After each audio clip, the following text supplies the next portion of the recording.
scanner, okay? May I also request the volunteers to kindly assist the delegates and do the needful, please?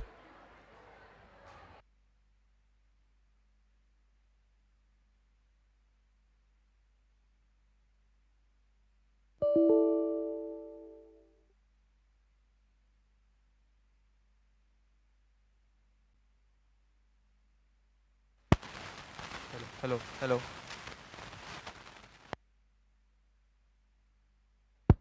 hello, hello,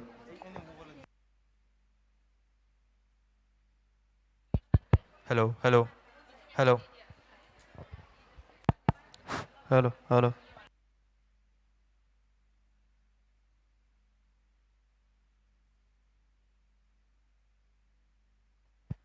hello, hello, hello.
Attention, please.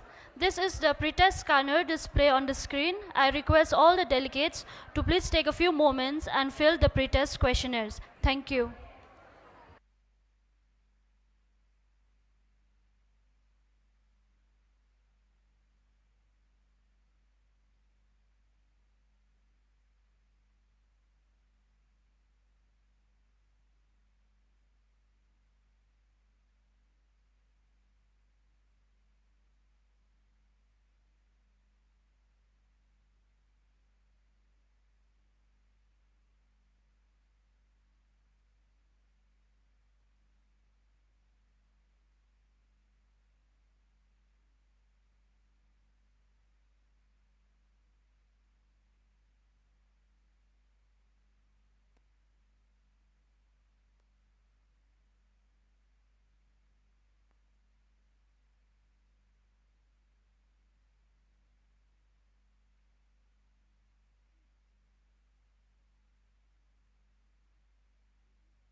Hello.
Everyone, please rise up.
Namaskar and a very warm welcome to all our delegates, speakers, and distinguished guests. We are delighted to have you here today for this conference hosted by the Faculty of Nursing, Assam Downtown University. I hope all of you had a pleasant breakfast and are now energized and ready for an exciting, informative, and enriching day ahead. We look forward to a series of insightful sessions, meaningful discussion, and valuable learning experiences together. Thank you for joining us, and once again, welcome to the conference. True global health isn't built inside hospital walls. It is grown in sustainable food systems, clean energy grids, and resilient communities. Namaskar again, and a warm welcome to all the dignitaries, esteemed resource person, special invitees, respected trustees, respected teachers, and everyone gathered here today. I, Ferika Siangchai, and I, Mosumi Brahma, we are delighted and honored to be your Masters of Ceremony for today's conference. Assam Downtown University Faculty of Nursing takes a profound sense of immense pride and honor in organizing its 6th National Conference 2026 on the theme Uniting for Climate Resilience and Sustainable Health, a Multidisciplinary Approach to Global Goals. A conference provides an opportunity to connect with professionals, experts, peers in the field, gain insight from presentations and explore job opportunities, enhance skills, and stay updated on nursing trends. It is a tremendous privilege and immense honor to be a part of this esteemed gathering. A gathering is never truly complete without extending a heartfelt welcome to all those present. To formally welcome the gathering, I would like to invite our respected Dean Ma'am, Professor Dr. Manushi Sen Gupta, Dean, Faculty of Nursing, Assam Downtown University, to deliver welcome address and greet the audience with her warm words.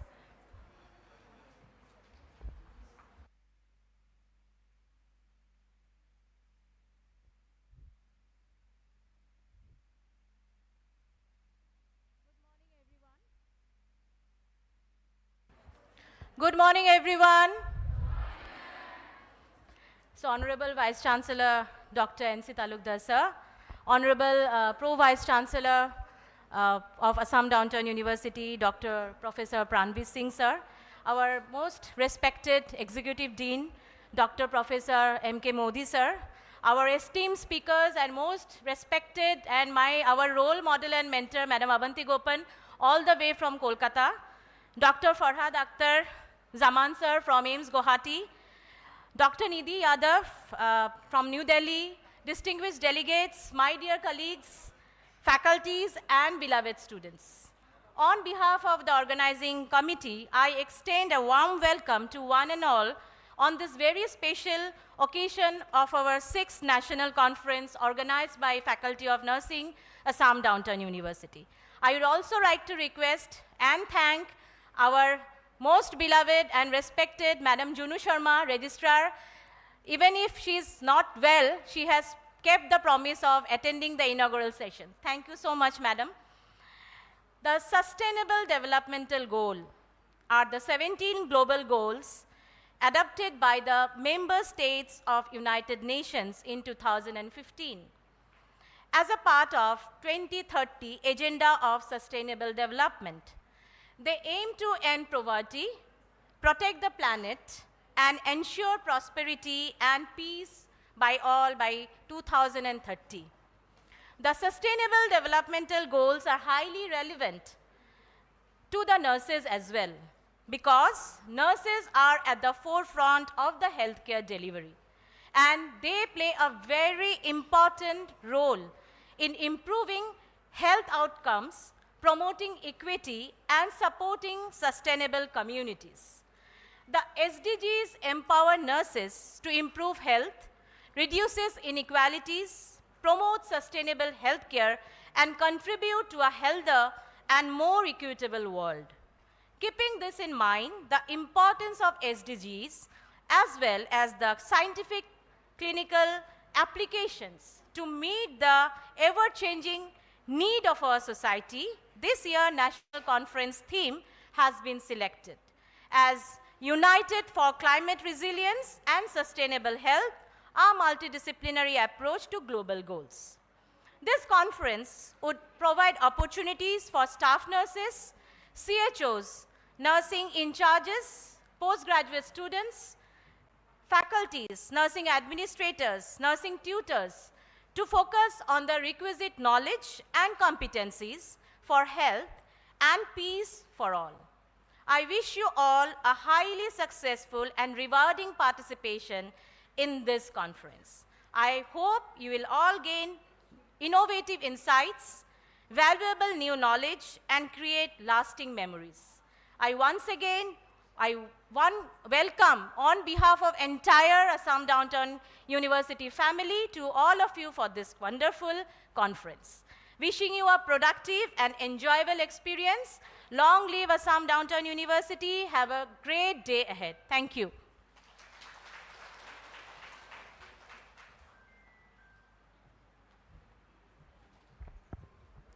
Thank you, ma'am, for your warm and inspiring words of welcome. Your gracious address has set a positive tone for today's program and made everyone feel truly valued and appreciated. We are going to commence our today's program with the anthem song of our university. The term anthem means a song of celebration that enhances the sense of dedication and belongings. Our university anthem is celebration of diversity, uniqueness, unity, and sacred connotation of our emotions. So may I please welcome Ms. Harshita and group to lead us with the university anthem. And I request the wonderful audience to please rise up for the anthem.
I request our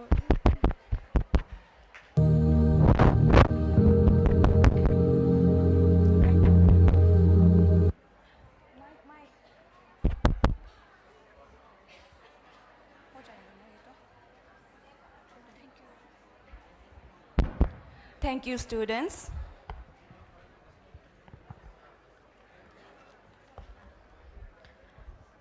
Knowledge gives humility. From humility comes character. From character comes worthiness. From worthiness comes prosperity. And from prosperity come good deeds and happiness. The commencement of today's gathering is marked by a cherished tradition, the lighting of the lamp. This sacred ritual symbolizes the triumph of knowledge over ignorance, wisdom over uncertainty, and hope over darkness. It signifies the illumination of our minds and hearts as we embark on a journey of learning and enlightenment together. It is now my privilege and honor to invite our esteemed dignitaries to kindle the ceremonial lamp and formally inaugurate this program. I request the volunteers to please escort our dignitaries.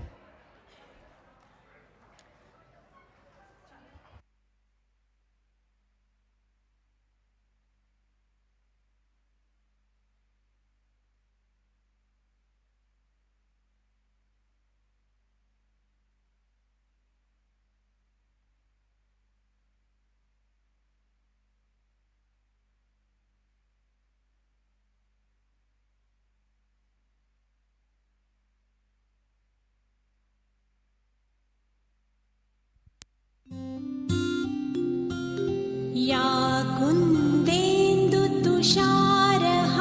कुन्देन्दुतुषारहारधवला या शुभ्रवस्त्रावृता या वीणावरदण्डमण्डितकरा या श्वेतपद्मासना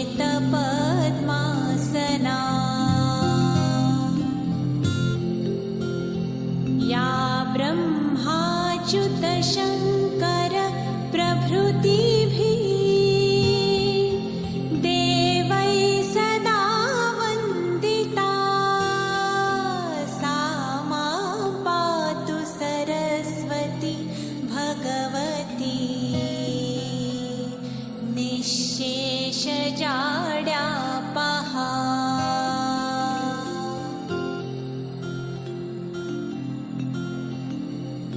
शुक्लां ब्रह्मविचारसारपरमाम् आद्यां जगद्व्यापिनीं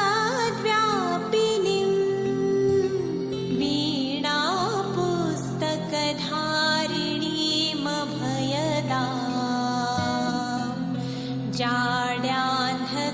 जाड्यान्धकारापहा हस्ते स्फाटिकमालिकां विदधतीं पद्मासने संस्थिता वन्दे तां परमेश्वरीं भगवतीं बुद्धिप्रदां Sharda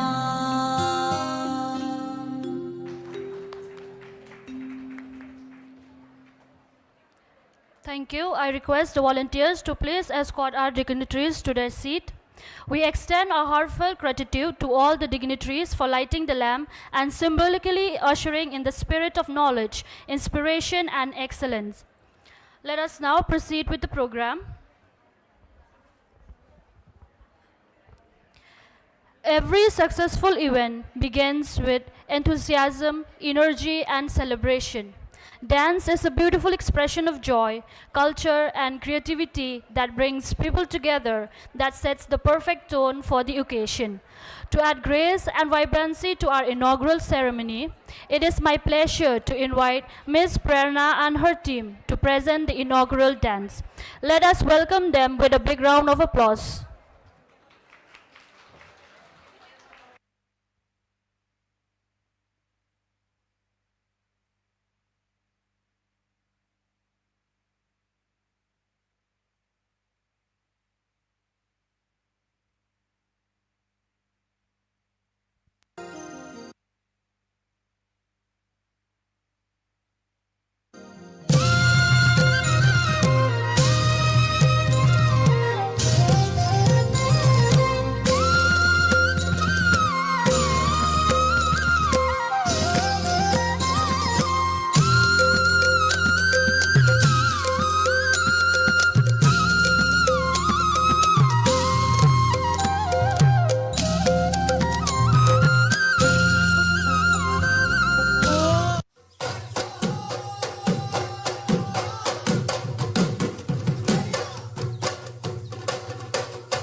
performers for that wonderful and captivating dance performance.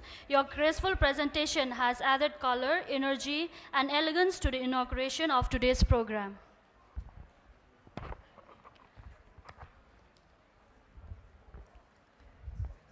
Now, to set the context for today's conference and formally introduce its theme, it is my privilege to invite our respected ma'am, Professor Dr. Nirmali Gogoi, Associate Dean, Research, Faculty of Nursing, Assam Downtown University, to address the gathering and unveil the theme of the conference.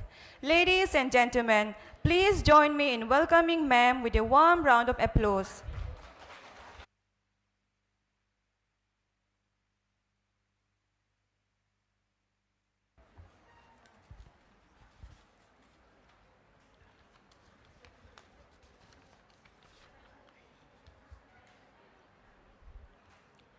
Honorable Vice Chancellor, sir, respected all dignitaries and delegates. First of all, warm welcome to all of you. Now we are going to start our conference.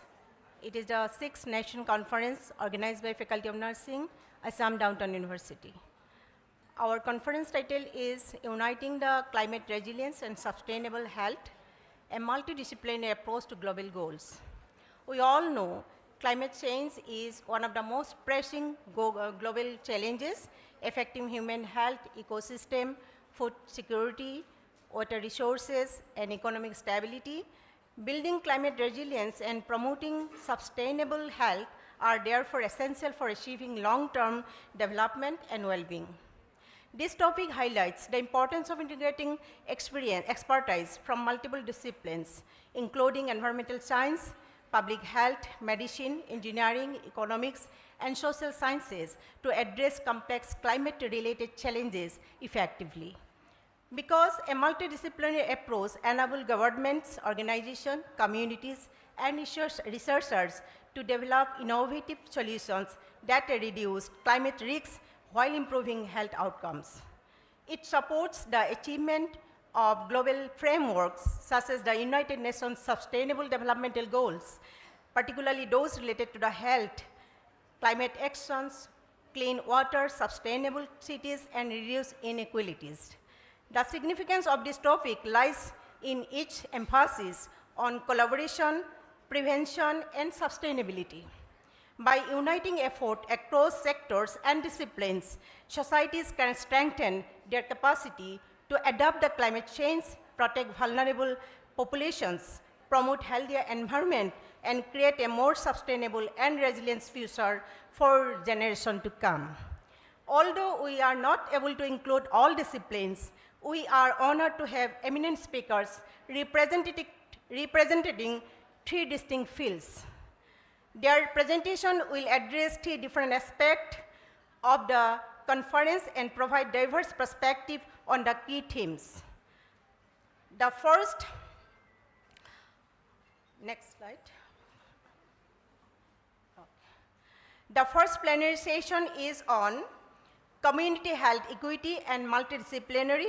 It will be addressed by Dr. Farhat Akhtar Zaman, Professor, Department of Community and Family Planning, AIMS Guwahati.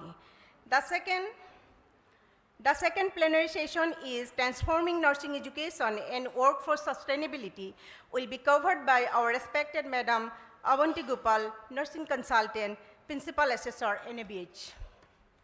The third plenary session is on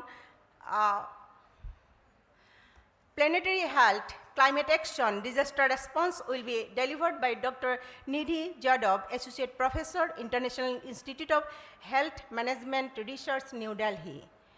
We have formulated the following key objectives to this conference: drive multi-sector collaboration for climate resilience, global healthcare, advance disaster response strategies through planetary health initiatives, reduce health inequities using multidisciplinary community partnerships, modernize nursing education to build sustainable healthcare workforces, align local health practices with global sustainability. I'm confident that all these themes will successfully address all the objectives. as a closing statement, I can say together we can build resilience, community, protect health, and achieve sustainable development for future generation. Thank you. With successful day ahead.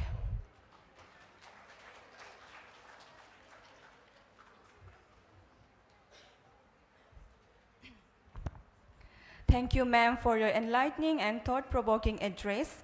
Your valuable insights have beautifully introduced the theme of the conference and laid a strong foundation for the enriching discussions and learning that will follow throughout the day.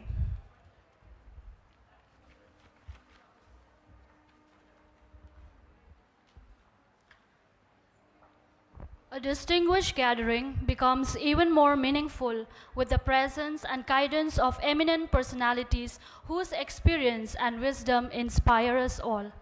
It is now my privilege to invite our esteemed guest of honor, respected Madam Junu Sarma, Registrar, Assam Nurses, Midwives and Health Visitor Council, to address the gathering and share her valuable thoughts with us. Ladies and gentlemen, please welcome our guest of honor with a warm round of applause.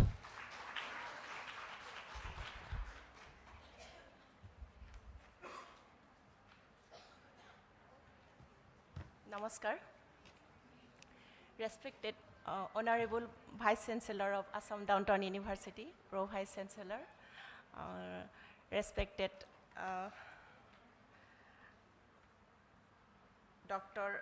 Farhat Akhtar Zaman, Professor, Department of Community and Family Medicine, AIMS Guwahati, respected Madam Abanti Gupan, Nursing Consultant, Principal Assessor of NAVH, respected Dr. Nidhi Yadav, Madam, Associate Professor, International Institute of Health Management and Research, New Delhi, my dear Mansi Sengupta, Dean Faculty of Nursing, Assam Downtown University, others faculty members, and all the dignitaries and all the nurses of registered nurses of Assam. So it is one of my privilege and honor to be part of this successful program, that is the 6th National Conference of Assam Downtown University. The topic is very effective for all the nurses, that is United for Climate Resilience and Sustainable Health, a multidisciplinary approach to global goals. So it is one of the nurse can be the changing role in all over the world. So we can sense the climate changes and as the human health. So it is one of the most suitable topic for this event. I think all of you can learn, and moreover, I have seen lots of nursing personnel, registered nurses are coming across the some of the districts of Assam, because Indian Nursing Council have given that rules, as per the rules and regulation by the Indian Nursing Council, every registered nurse has to achieve 150 hours and 30 points in 5 years for their renewal of registration, because we are dealing with human blood and fleshes. So for the ethical practice, we have to carry 30 points, 150 hours in 5 years. Then only you can renew your registration. It is one of the most important aspects. So go through it. I won't take so much of time. Thank you, all of you. Thank you.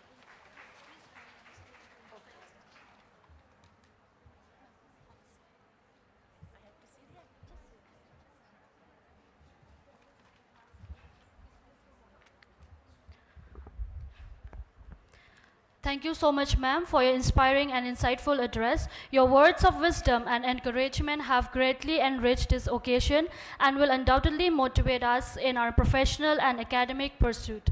So, as an expression of our gratitude, I would like to request Madam Dr. Dhanjita Deka, Associate Professor, Faculty of Nursing, Assam Downtown University, to kindly felicitate ma'am with a token of appreciation.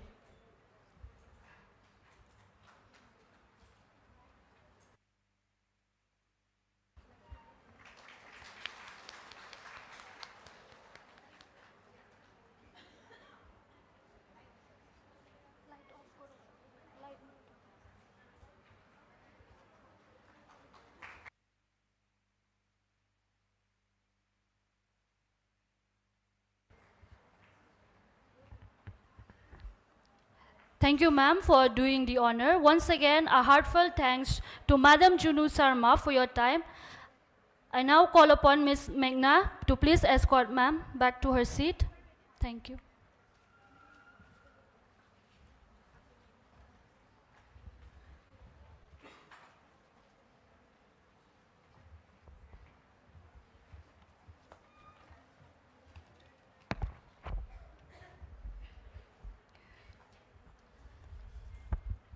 It is my great honor and privilege to respectfully invite our esteemed and visionary leader, the Honorable Vice-Chancellor of the University, respected Sir Professor Dr. N.C. Talukdar, to address this gathering with his valuable words of wisdom and guidance. Sir, we humbly request you to kindly share your thoughts with us. Ladies and gentlemen, please join me in welcoming Sir with a big round of applause.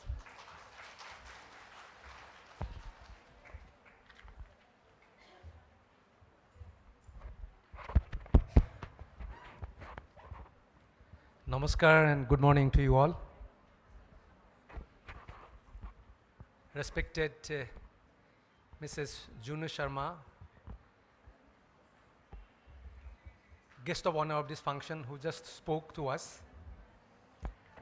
Respected, very distinguished resource persons, Dr. Farhat Akhtar Jameen, Mrs. Abanti Gopan, and Dr. Nidhi Jadhav. First of all, let me express our gratitude to you all for spending your valuable time to benefit the large gathering in the field of nursing science or nursing professions. My colleagues, invited guests, and as I heard, there are quite a large number of nursing professionals present in this. A very warm welcome to Assam Downtown University and students and research fellows. This very topic actually reminds that the health of this beautiful planet, I think it is no more beautiful. It's health and health of us, the human being. We have today 800 crores people in this world, 8 billion people. And like this connection, over last 30, 40 decades, increase in population, we have become today 800 billion people. In your 1500, during that time, 1500 means from today about 900 years ago, we had hardly 50 crores people in this planet. And proportionately, if you look at population of other animals, plants on this planet at that time, 1550, there is no catalog because science was not developed at that time. So the number only we know now because we have technological development, and that shows there may be more than 50% of our planet plants and animals have gone. So this is where today we stand saying the climate change. When we say climate change, we understand the melting of ice cap of the North Pole, but we tend to forget this climate change also accelerate infectious disease. And on the other hand, what we've been doing, the scientists, researcher, they work in silos. a engineer building a small restricted area for conserving water will not know or not be able to predict the spread of dengue, because that's a breeding place for dengue disease, right? So what is happening? To heal our planet, to restore it for our own good health, we have to work together. So we have been talking these days about multidisciplinary research. And you have brought a beautiful, like the topic you say about 17, the goal, I think Dr. Mansi Sen Gupta mentioned about it. The 17 goal like of sustainable development goal, way back I think in 2015 this was brought, and by 2000 it's a 15-year project of the entire world.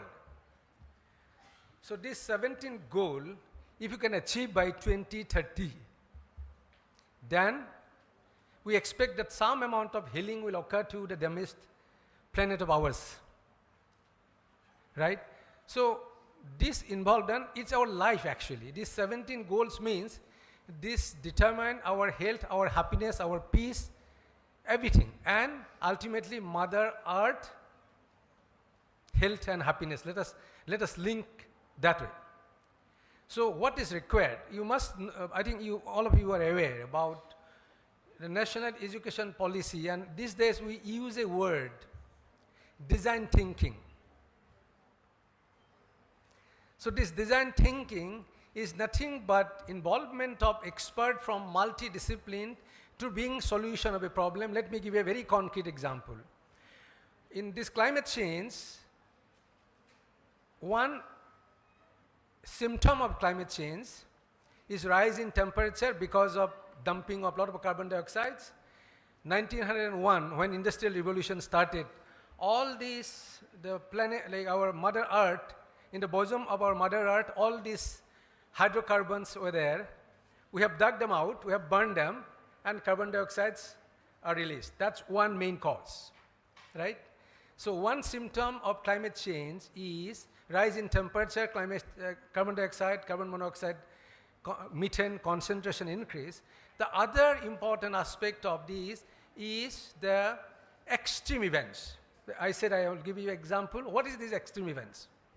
In Guwahati city, most of you have experienced, I am sure some of you were held up.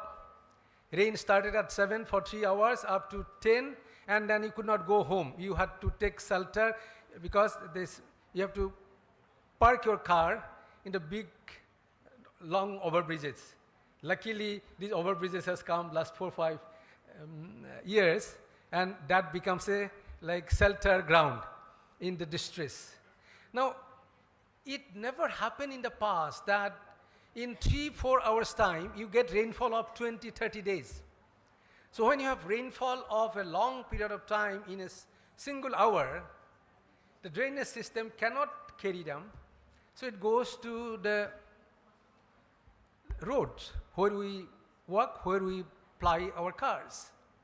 So this is, like even today, if you have heard news in the morning, Lakhimpur area, Arunachal, the sudden cloudburst, and that's the extreme event. In very short time, you get huge amount of rainfall, and it causes devastation.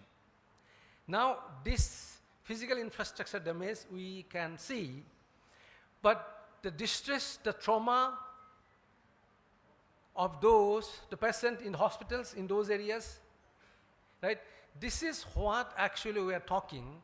Now, how can we have more research data? How health sector personnel, nursing sector personnel become a part of this multidisciplinary research to rescue ourselves in the face of these climate change events, extreme climate events, extreme rainfall in short period of time, or the spread of disease. How can we work? Like this is a strategy making. If you look back 30 years ago, I think in Paradip, Orissa, every summer, you'll have cyclone will damage thousands of people, but you don't hear that. Last day, not a single date. Why? This is the power of science. Now we can predict at least 12 hours before a cyclone begins. Then you can prepare. But that technology was not with our hand.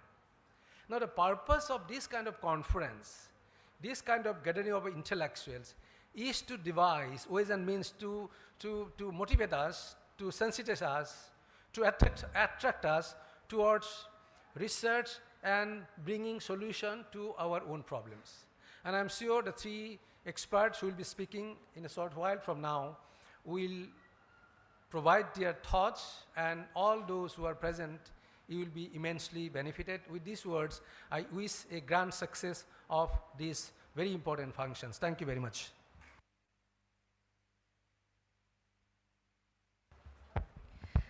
Thank you, sir, for sharing your thoughts and insights with us on this special occasion.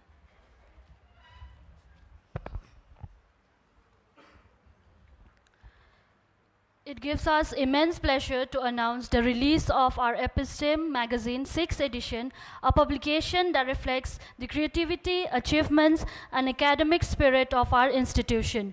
This magazine is not just a compilation of articles and images, it is a testament to the hard work, vision, and voices of our teachers, contributors, and students.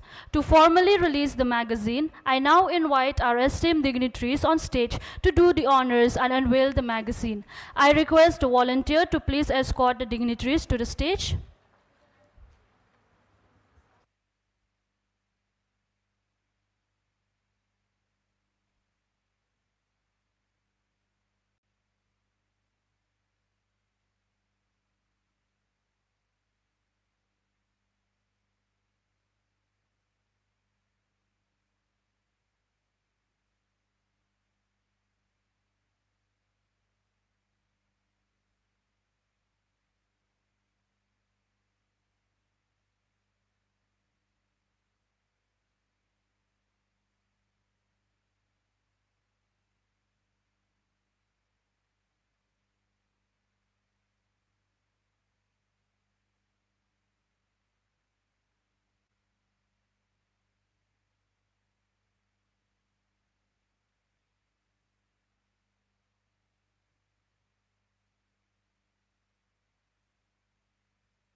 Thank you, all dignitaries. We congratulate the whole team for their outstanding effort in bringing this magazine.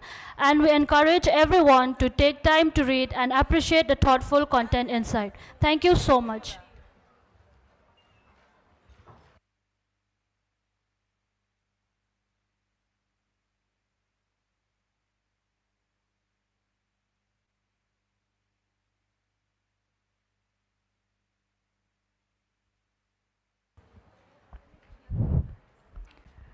Ladies and gentlemen, before we move on to the session, I would like to inform all participants that the poster presentation segment of the conference will be conducted simultaneously with the ongoing scientific session. The presentation will take place in ground floor near swimming pool area, K block. I kindly request all participants scheduled for the poster presentation to proceed to the designated venue and assemble there on time. Thank you for your cooperation, and I wish you all the very best. Now, we move on to the most anticipated segment of today's conference, the scientific session. Before we commence our first session, it is my privilege to introduce the esteemed chairpersons for this session. Our first chairperson is Ma'am, Professor Kavita Vaishya, Principal, Army Institute of Nursing. May I request Ms. Meghna to kindly escort ma'am to the stage. It is my privilege to introduce ma'am, who is currently serving as the Professor cum Vice Principal at the Army Institute of Nursing, Guwahati.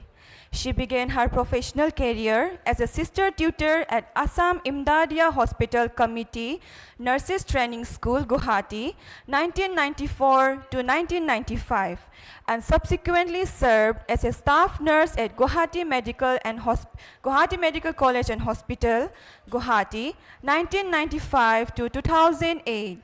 She then joined Sankar Madhav College of Nursing, Guwahati as a lecturer 2008 to 2009, contributing significantly to nursing education and professional development. An accomplished academician and researcher, she has published numerous research articles and presented scientific papers at both national and international conferences and journals. She is also a life member of the Trained Nurses Association of India, TNAI, and the Society of Midwives India, SOMI. In recognition of outstanding contribution to nursing education, she was honored with the Best Nursing Teacher Award by the Nursing Teacher Association of India on 5th September 2021. We are truly privileged to have you, ma'am, sharing the session today. Please give a round of applause for ma'am. Our second chairperson is Sir Dr. M.K. Modi, Executive Dean, Assam Downtown University, Guwahati. May I request Mr. Roman to kindly escort Sir to the stage. It is my honor and privilege to introduce Sir, who is currently serving as the Executive Dean of Assam Downtown University, a position he has held since 2024. A distinguished academician and researcher, he served as a professor at Assam Agricultural University from 2005 to 2024. During his illustrious career, he also held several key leadership positions, including coordinator of the AKMIT cell 2019 to 2022 and head of department at Assam Agricultural University. His academic journey further includes international exposure as a postdoctoral fellow at Washington State University 1999 to 2001 and as a visiting faculty at the University of Aberdeen in 2013. Sir has made remarkable contributions to the field of plant science, genomics, and biotechnology with more than 80 peer-reviewed publications in reputed international journals. He has successfully led several high-impact research projects on rice genetic improvement, genome sequencing, and bioinformatics, securing research funding exceeding Rs 10 crore.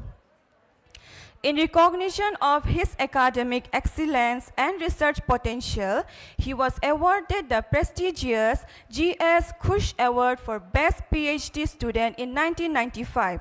We are truly privileged to have you, sir, sharing this session today.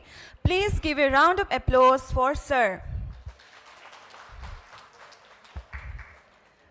We are honored to have with us the Sir Dr. Farhad Akhtar Jaman, Professor, Department of Community and Family Medicine, AIMS Guwahati, who will be delivering an expert talk on community health equity and multidisciplinary partnerships.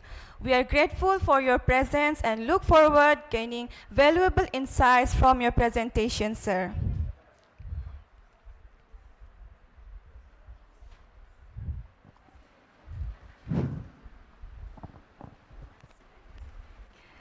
At this juncture, I hand over the microphone to our respected chairpersons for the formal proceedings of the session.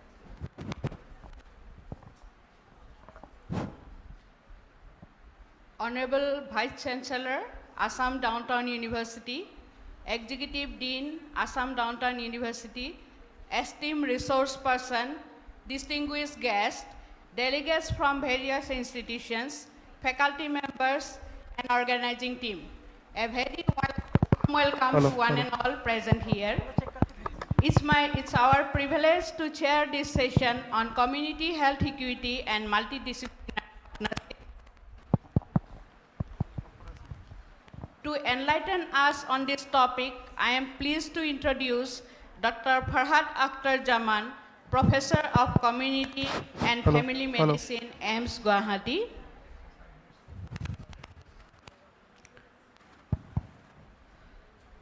Sir has extensive experience in community medicine, family medicine, medical education, public health research, and health system research associated with verbal autopsy program since 2007 under AIMS New Delhi.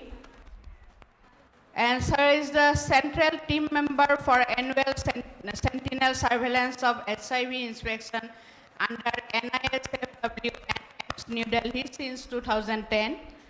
Sir has achieved many awards. Sir is NAC assessor under UGC, NMC associator, and former NMC observer for medical educational technology, former chairman, operational research journal task force, Northeast Zone, member of National Operational Research Committee, Government of India, and Sir has many publications and Sir is an academic contributor, principal investigator and co-investigator in 10 funded research projects and published 47 research papers and in index national and international journals. Also contributed significantly to public health, operational research, HIV surveillance, and health system research. Sir is the convener of Medical Education Department, AIMS Guwahati. Sir is the contributor to national level operational research and public health policy initiative. Sir has also been a resource person, speaker, and session numerous chairs in academic and professional. Sir has been also the invited speaker and presenter session in presented presented many scientific papers in 9 countries across Asia, Europe, and Africa, recognized internationally for contributions to public health research and medical education. Dr. Jaman's presentation will highlight the role of multidisciplinary partnership in advancing community health equity. Now, I would like to request Executive Dean of Assam Downtown University to introduce the topic of this session. Thank you, Madam, honorable dignitaries, and all the participants, and Dr. Jaman. We all are eager to listen to Dr. Jaman because he is the expert on the topic. But I found this topic, community health equity and multidisciplinary partnership, very interesting.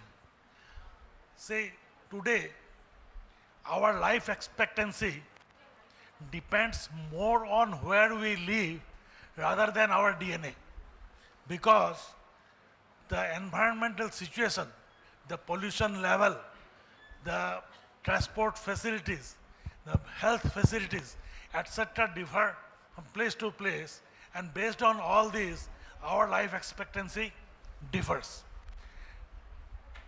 When we say community health equity, it is the right of everyone, equal right of everyone to good health. But because of high industrialization, lot of human activity, and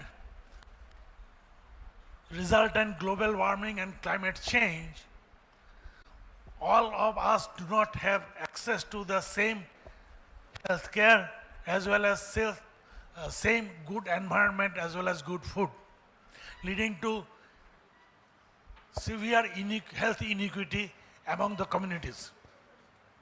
And to restore this, only doctors and nurses be successful. Everybody, the town planner, the engineers, the politicians, the agriculturists, the doctors, everybody has to come together to give the solution. I remembered a story, a true story that happened in Finland. In 1970s, Finland went through a severe health crisis. There was very high incidence of cardiovascular diseases, very high, higher than global averages, and nobody knew what was the reason. At the same time, the agriculturists found that the soil of Finland lacks a very important micronutrient, selenium. Selenium is very important for heart health. So somebody put the two together, and the government of Finland in 1984 made a landmark decision that any fertilizer sold in Finland must have selenium as an addition.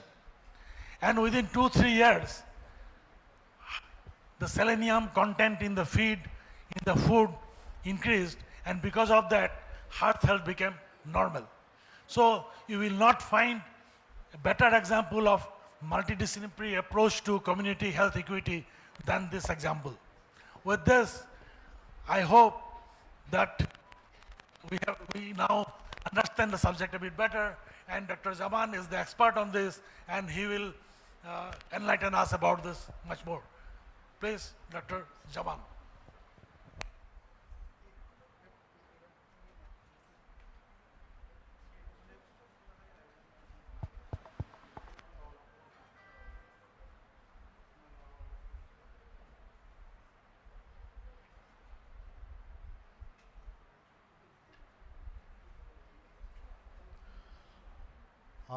Respected chairpersons, respected all the dignitaries. First of all, my thanks from the sincere thanks to Mansi Madam, Dean, Faculty of Nursing, for inviting me.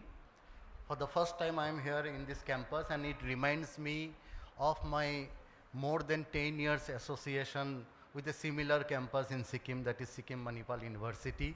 And I found it almost similar, the same hilly terrain, the same ways. So it was very nostalgic, and I was discussing with the one who was sent as a student to escort me. He was also from Sikkim. So I was just discussing him.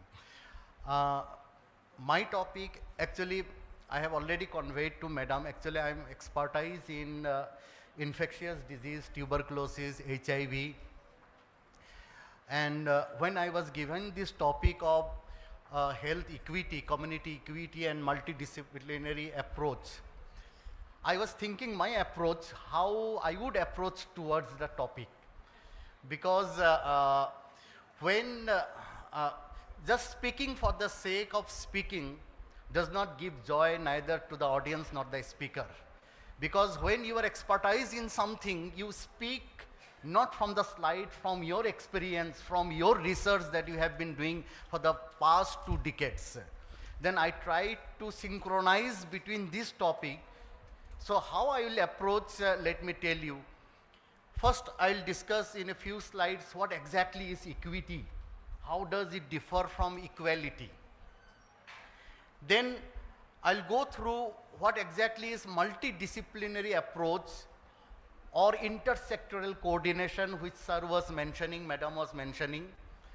Then we'll go ahead, because this health equity and multidisciplinary partnership is for what? For achieving some global goals in relation to SDG.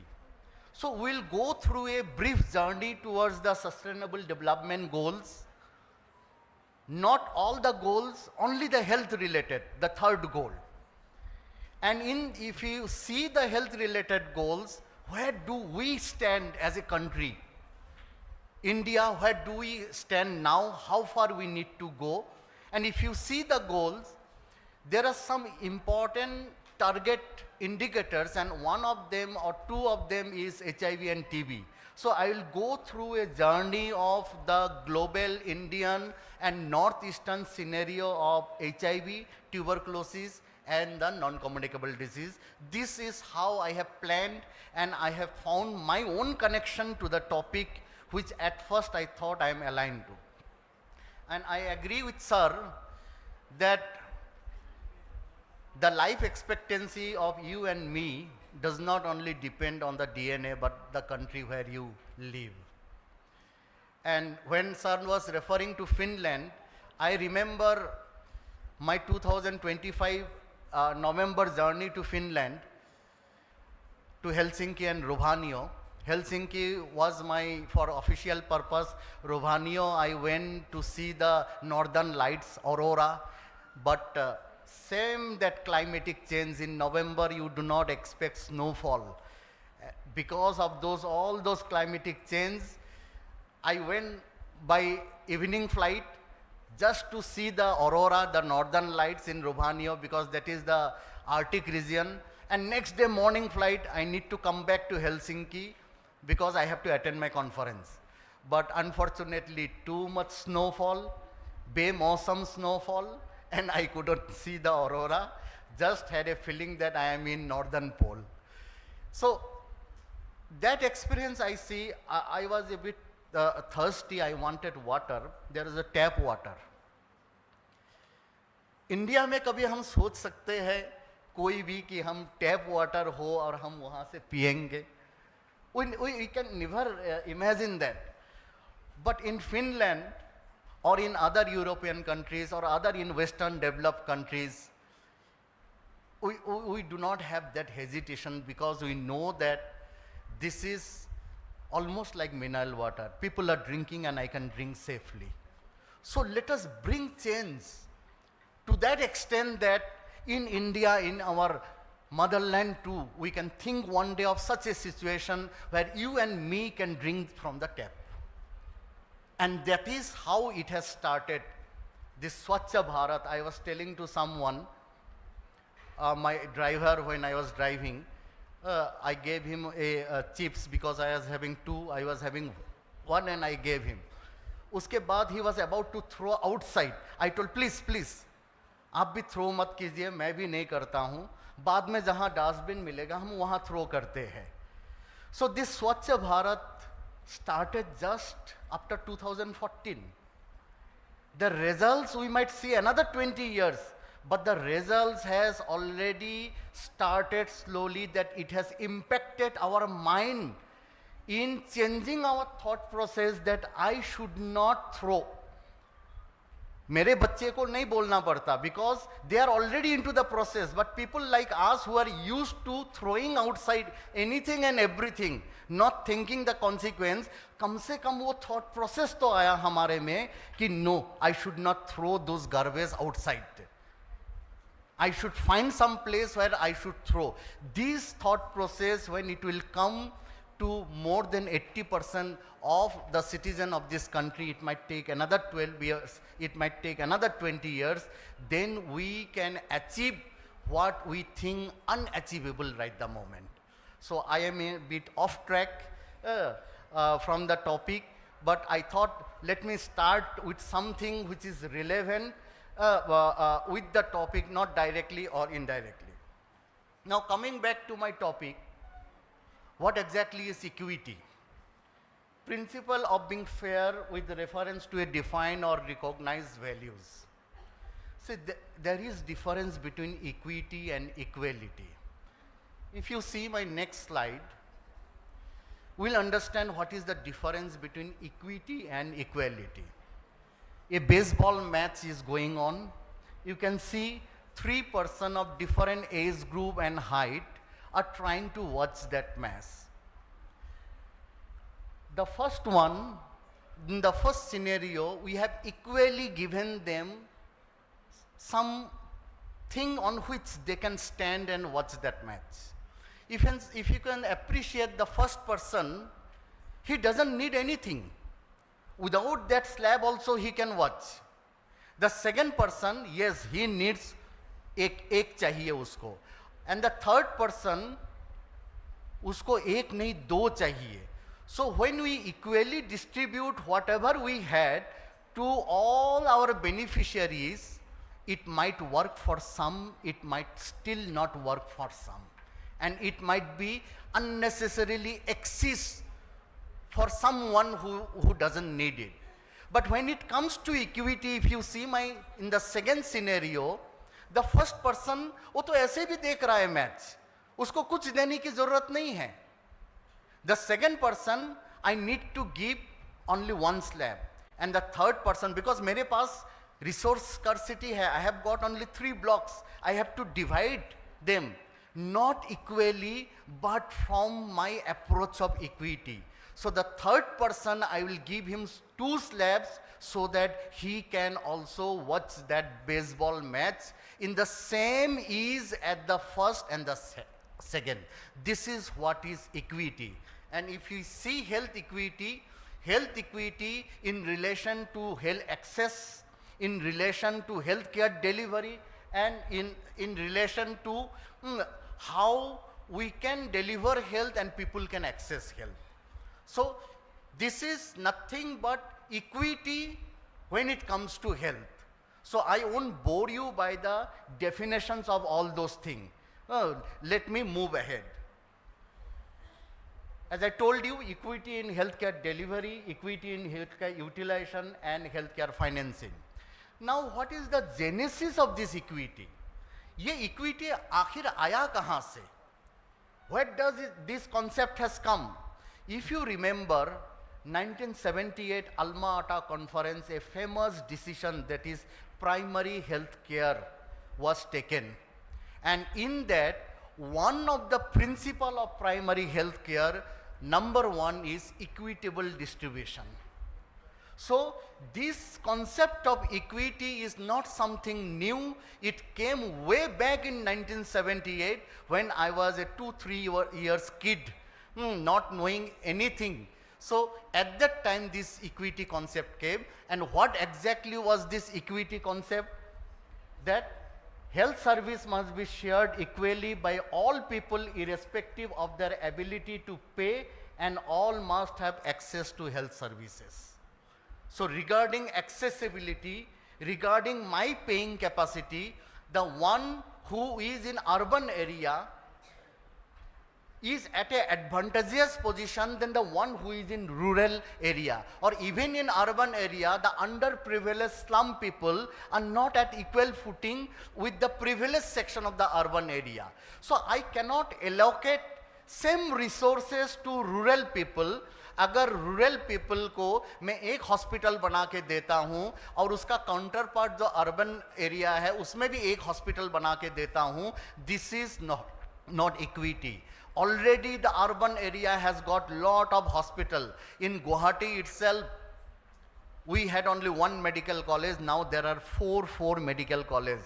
And if you include Khanapara, USTM also, that is also a part of Guwahati, though administratively that is in Meghalaya, there are 5 medical colleges in Guwahati itself. But if you look at the surroundings, then there might be some scarcity of medical college in neighboring district. Maybe Morigaon is not having any medical college, or Dima Hasao, Karbi Anglong is having one, Dima Hasao is not having. So it has to be distributed in a equitable fashion. That is what is the first principle of, that is called health equity or equitable distribution. Irrespective of your ability to pay, irrespective of the place where you stay, irrespective of your gender, irrespective of your caste and religion, and irrespective of anything that may come as a barrier towards your access and availability of healthcare resource. When you ensure that, that is something called equitable distribution or health equity in the sense of SDG. Now the next is, what are some examples of community health equity? This concept of ASHA, way back in 2005 or 2004, when National Rural Health Mission, NRHM came, then this concept of a health activist who is from the community itself, selected from the community. First it was village ka beti, then it was realized बेटी तो बियाह होके शादी होके वो दूसरी गांव में चली जाती है, तो लेट इज विलेज का बहू who will stay in that village to be selected by the people of that village who are indirectly in the committee of the PSC, the primary health center, which has got a Rogi Kalyan Samiti, and in that Samiti there is representation from that village. They are going to select this intermediary interface between the common citizen of that countryside, of that rural area, of the village, and the health accessible, that is the PSC or the sub-center, who is known as ASHA or accredited social health activist. So one of the prime example of health equity, how it came into being way back in 2004 and 5 when NRHM was launched, is the concept of ASHA, which is still there now. One of the driving example. एक भी slide नहीं है, ठीक है, चलेगा. So okay, sometime here, sometime there. Next is the mobile medical units. None other than we people of Assam be a perfect example of what mobile medical unit is. Assam has got the largest riverine island in the world. We know Majuli. And it has got also the smallest inhabited riverine island in the world. Both, that is the Peacock Island or the Umananda Island. Someone is asking, smallest river island might be just a tapu. How? वो तो कहीं पे भी मिल सकता है. No, it is smallest inhabited, जहाँ लोग रहते हैं. So the smallest inhabited riverine island is also in Assam, Umananda or the Peacock Island, and the largest we know, it's a district. Can you imagine a river island which is a district and a district headquarter, Majuli? So we have got lot of Sor and Saporis, river island. How we can ensure that health is equally accessible and equitably accessible to those people? It is by the boat clinic, the mobile medical unit, which is known as boat clinic in Assam, is a perfect example of community ownership and health equity which is being provided by the government, and that is a perfect example. Now let's come, what is multidisciplinary approach or intersectoral coordination? Already our chairperson, already our Honorable Vice Chancellor sir has, because our chairperson, one of our chairperson is from agriculture background. Our VC sir is, I think, from the, because I was Googling, from chemistry background. So we cannot work in silo. He has given a perfect example of a water reservoir which has been made or built maybe in coordination with the irrigation department and the agricultural department, but the consequence from that stagnant water where mosquito will breed and it will cause vector-borne disease, if it is not being thought into the process and there is no coordination between the related department, then we will be affected as a human host. So we cannot work in silo. हम अकेले काम नहीं कर सकते हैं. There has to be multidisciplinary partnership, in between which was thought to be unrelated in the previous year. Okay, between the agriculture, education sector, administration, health, it is digestible. We have got some relation with them. With the agricultural sector, how it is? If you see, Japanese encephalitis or JE is a problem in Assam. Assam along with Western UP is a hotbed for Japanese encephalitis. The upper Assam districts of Dhemaji, North Lakhimpur, Sibsagar, Jorhat, Dibrugarh, those are the hotbeds of Japanese encephalitis. Now the same has come into the middle Assam and the lower Assam. Now Kamrup Metro and Kamrup Rural, including Barpeta, are the hotbeds of Japanese encephalitis. Do you know that the vector of Japanese encephalitis, that is Culex tritynicus and Culex vishnui and pseudo vishnui, where do they breed? They breed in those waterlogged area of the paddy cultivation. Dhan kheti korar homot ami jikhini water logging hoy, they breed in those places. So there is a relation between the agricultural department and the health department, so that we work together so that our agricultural production also does not hamper, and the health of the people so far as vector-borne disease like JE is also not hampered. We see a relation. We see a relation with the education sector, how we can work together. We see a relation with the social health or the social sector in the form of ICDS, Integrated Child Development Scheme, Anganwadi. How? Because Anganwadi is not under Department of Health and Family Welfare. It is under Department of Social Welfare. But 10 years back or 20 years back, could someone imagine that there will be a direct multidisciplinary approach between the core engineers and the core doctors and nursing faculty and other paramedics? किसी ने सोचा ही नहीं होगा 10-20 साल पहले कि engineering का क्या काम है, इलेक्ट्रॉनिक इंजीनियरिंग का क्या काम है. Biomedical engineering concept is a new one, but what is the work and role of an electronics and communication engineer or a mechanical engineer with our health and health related medics and paramedics? Now we have come to know that we are so much dependent on engineering. That is the why AIMS Guwahati is having direct MOU with IIT Guwahati. Otherwise we had got no relation. IIT kahan or AIMS kahan, ya downtown university kahan, ya dusre engineering college kahan. But we can have a MOU when your campus is having, when I go as a NAC assessor, and in that same campus we have the engineering college, the medical college, the nursing college, and various other colleges and institutions and faculty. We always emphasize interdepartmental research. आप क्यों interdepartmental research नहीं करते? You are the faculty of nursing. You are from the nursing faculty. Why can't you have a MOU with your own engineering college, with your own agricultural college, to carry out interdepartmental research? तो हो सकता है 20 साल पहले किसी को ये अटपटा लगे कि how can engineering have a collaborative research with medical and paramedical science.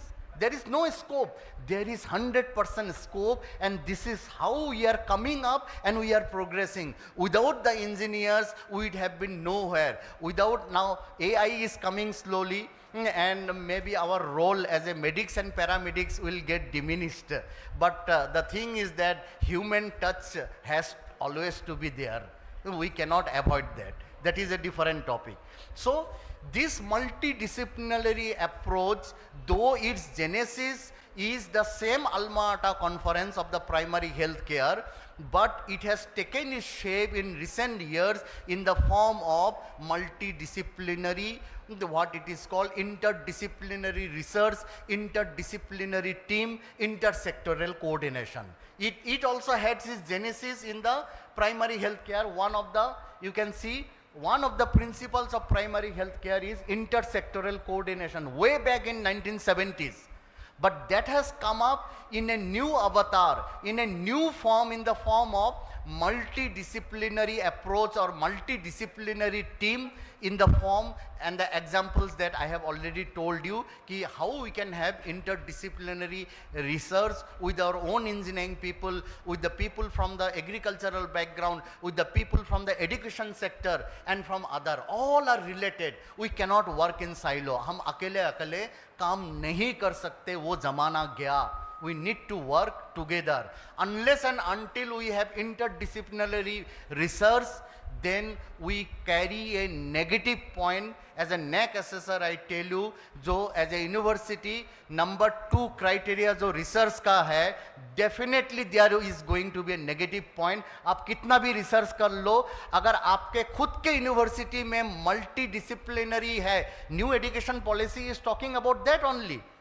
Having multidisciplinary faculty, not one medical college, one nursing college, you should have multiple disciplinary. Why? So that you collaborate with each other to come up with some new innovation that will be useful for the community, and that what exactly is community participation. So this is the intersectoral coordination I was talking about way back in 1978. Now what are the examples? One of the example I told you, interdisciplinary research. The other example are your ICDS program, Anganwadi program with the social welfare department. Then the concept of family physician, family medicine or family physician. This concept is new in India, which was well there in the National Health Service, NHS in UK. It was already there, but this concept is coming, how we can divulge from the too much speciality. मतलब कभी कभी मैं सोचता हूँ general medicine के लिए बचा क्या, न्यूरोलॉजी चला गया आपका न्यूरोलॉजी में, नेफ्रोलॉजी किडनी चला गया नेफ्रोलॉजी में, endocrinology diabetes and other diseases, तो सब तो चला गया, तो बेचारा एमडी जनरल मेडिसिन के बाद वो क्या, now it has come up infectious disease, DM in infectious disease, तो एक ही था जो इन्फेक्शियस डिजीज था वो भी चला जा रहा है in the form of super speciality. तो फिर general medicine, general surgery, they have really become general. In the true sense, they have become general. We are moving towards super specialization. It helps, but sometimes it is counterproductive. Sometimes it is counterproductive. Also in case of nursing also, if you see, there are so many specialty and super specialty. In case of other paramedics, many have not heard those terms, nuclear medicine technology, technology in radiotherapy. So those new things have come up, and it has gone into super specialty, and we have forgotten the old basic science of concentrating in family. That is why this family medicine has come, which will incorporate various fields. This is also intersectoral coordination. Family medicine or family physician will have the ability and the expertise of some surgery, some medicine, some pediatrics, some obesity, along with the public health concept and approach. So we are again reverting back towards family physician. This is also one of the example of your intersectoral coordination in the other way out. Now, when I am talking about equity and multidisciplinary approach, I cannot just ignore MDG before SDG. So one slide I have kept for MDG and SDG. If you compare the goals of MDG, there are 8 goals. 3 goals were there directly to health. Goal number 3, 4, 5 directly related to health. But if you see post 2015, what happened regarding the hue and cry regarding climate. Climate change ऐसा चीज है, on the higher side also we are worried, on the lower side also we are worried. So if you see the goals of SDG, out of the 17 goals, maximum goal कौन से related topic का है? Is it health? Any feedback? Which related topic has got the maximum number of goals and the stress out of the 17 goals? It is environment and climate. You can see direct or indirect, it is environment and climate, और बेचारा health का एक ही silo goal number 3 रह गया. Everything has been put in goal number 3. Whereas health is the central thing which we need in relation to all everything. We have got one goal that is related to health. Now, how I will go ahead, as I told you, what are the health related goals, how are we related to those goals, and as a citizen of this country, how can we contribute in towards progressing to the SDG goals, which has to be fulfilled by another 4 years. We have got only 3.5 years to fulfill our goal. Where do we stand right now? If you see 17,000 children die each day, more than 6 million children die before their 5th birthday each year. This is the global scenario. 4 out of every 5 deaths of children under age 5 occurs in this region. This is the global scenario. Children born into poverty are almost twice as likely to die before the age of 5 as those from the wealthier families. Maternal mortality ratio in developing countries is 14 times higher than in the developed nation. Do you have any idea what is the MMR right now in India? Around about 87 per 100,000 live birth. 8 live birth में about 87 according to the latest SR. Any idea what is the MMR of the Scandinavian countries?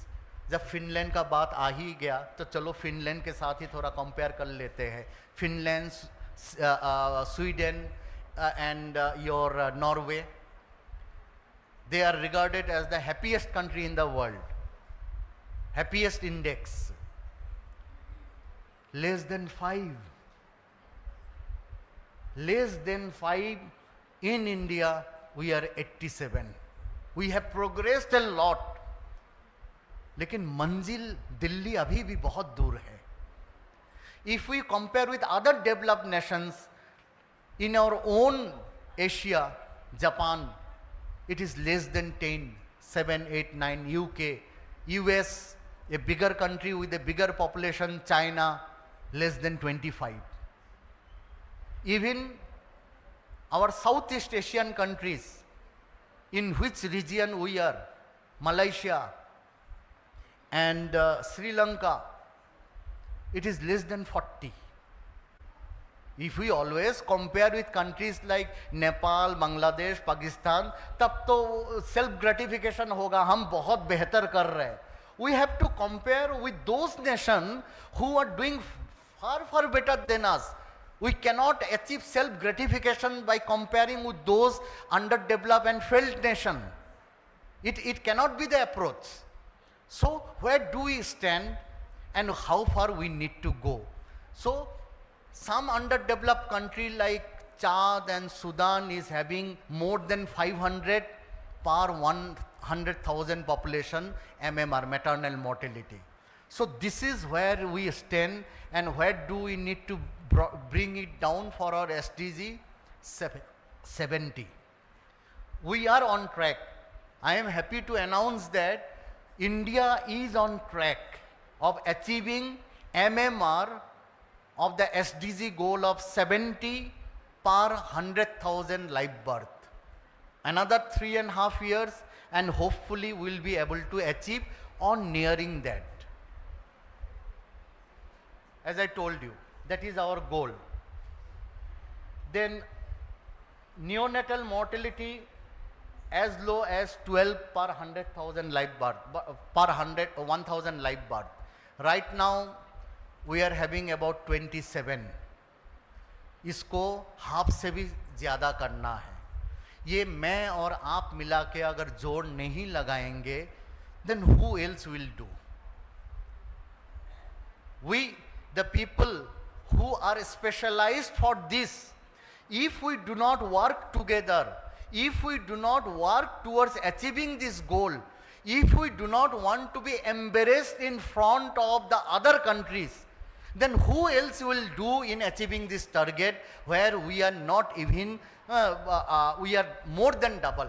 We are about 27 per thousand live birth so far as neonatal mortality is concerned. The same is with under 5 mortality.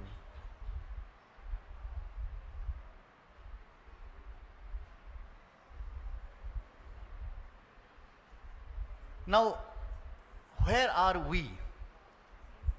हमको कहाँ रहना चाहिए? We have discussed.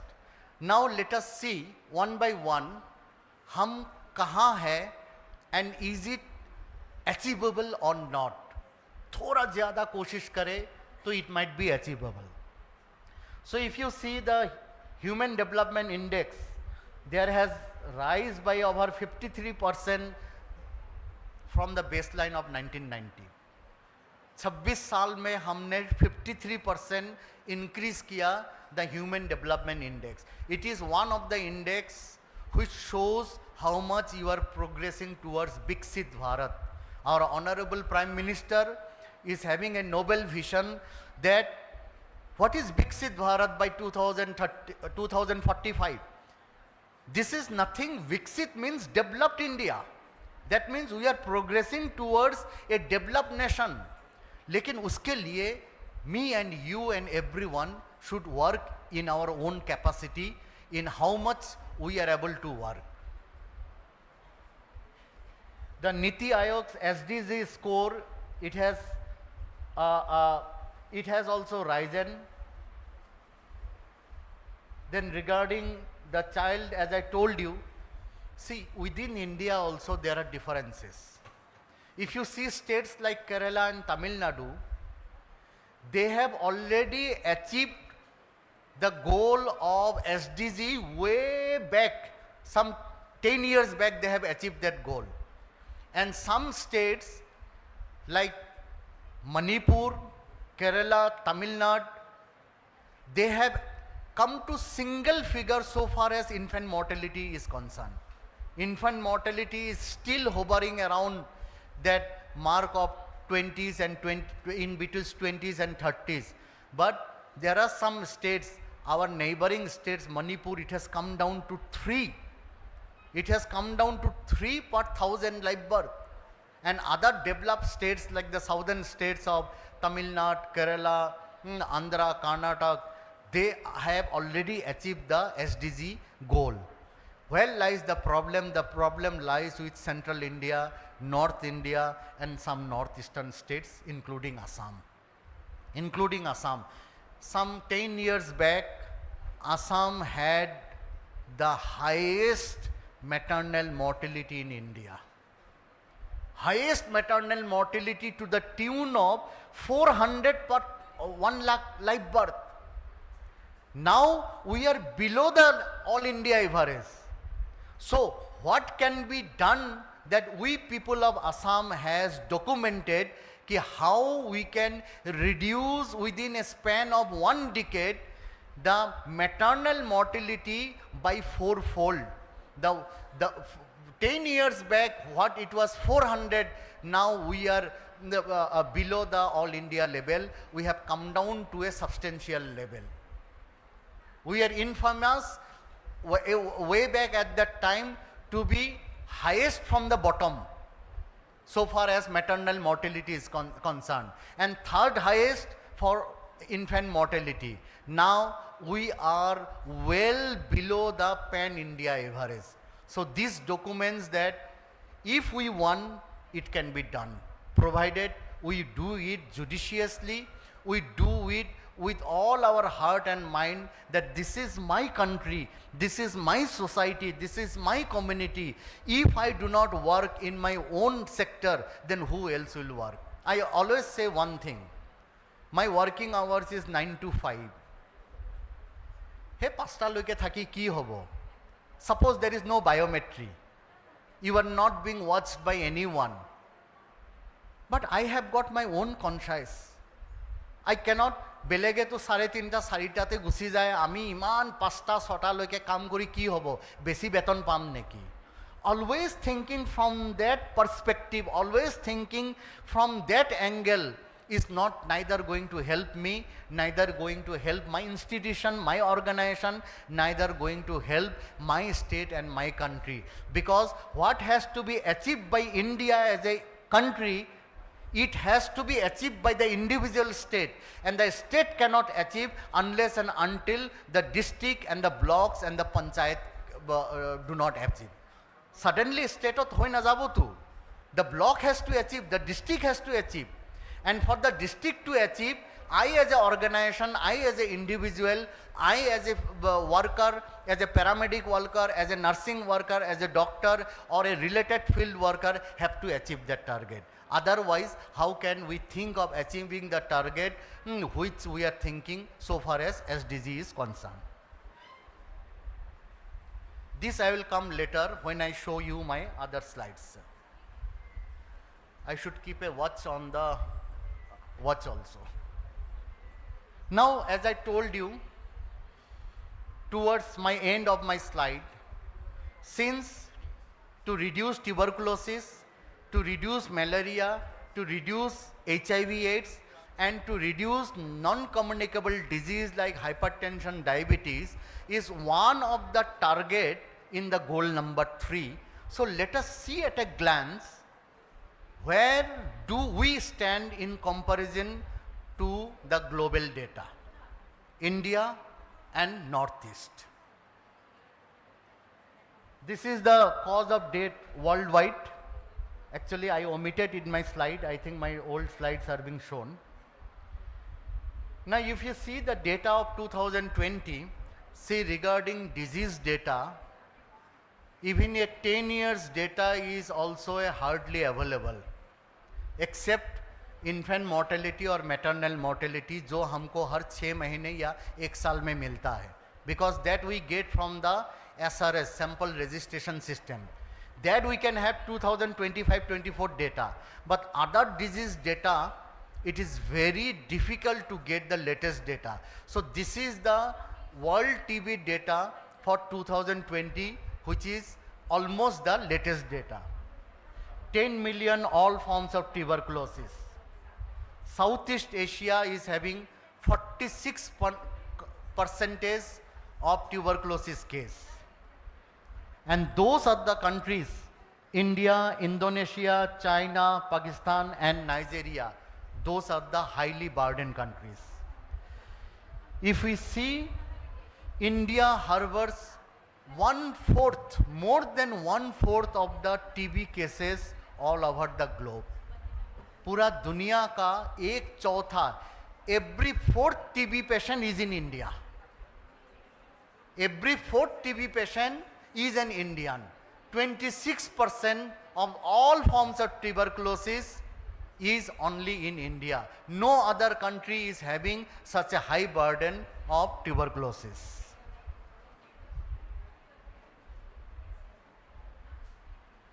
Why my slide is not moving? Please help.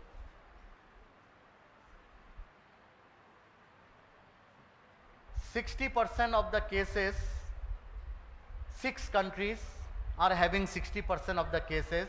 The more the size of the bubble is corresponding to the absolute number of cases.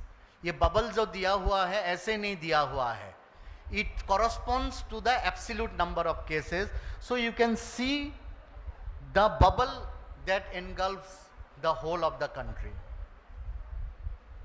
50% of the cases of the whole world are there only in 3 countries, India, Indonesia and Nigeria. And we have got a new menace, that is the multi-drug resistance, MDR TB, and that is the problematic area. The more the darker the zone, the more the problematic area. So right now Russian Federation is having the maximum number of multi-drug resistance tuberculosis, but in India too also we are having lot of MDR cases. 45% of all the multi-drug resistant TB cases are only in 3 countries where India has got the absolute, highest absolute number. देखो, there are 2 things. When it comes to percentage, India में कम हो जाता है, क्योंकि our country is having about 140 crore population. So it becomes diluted when it comes to percentage.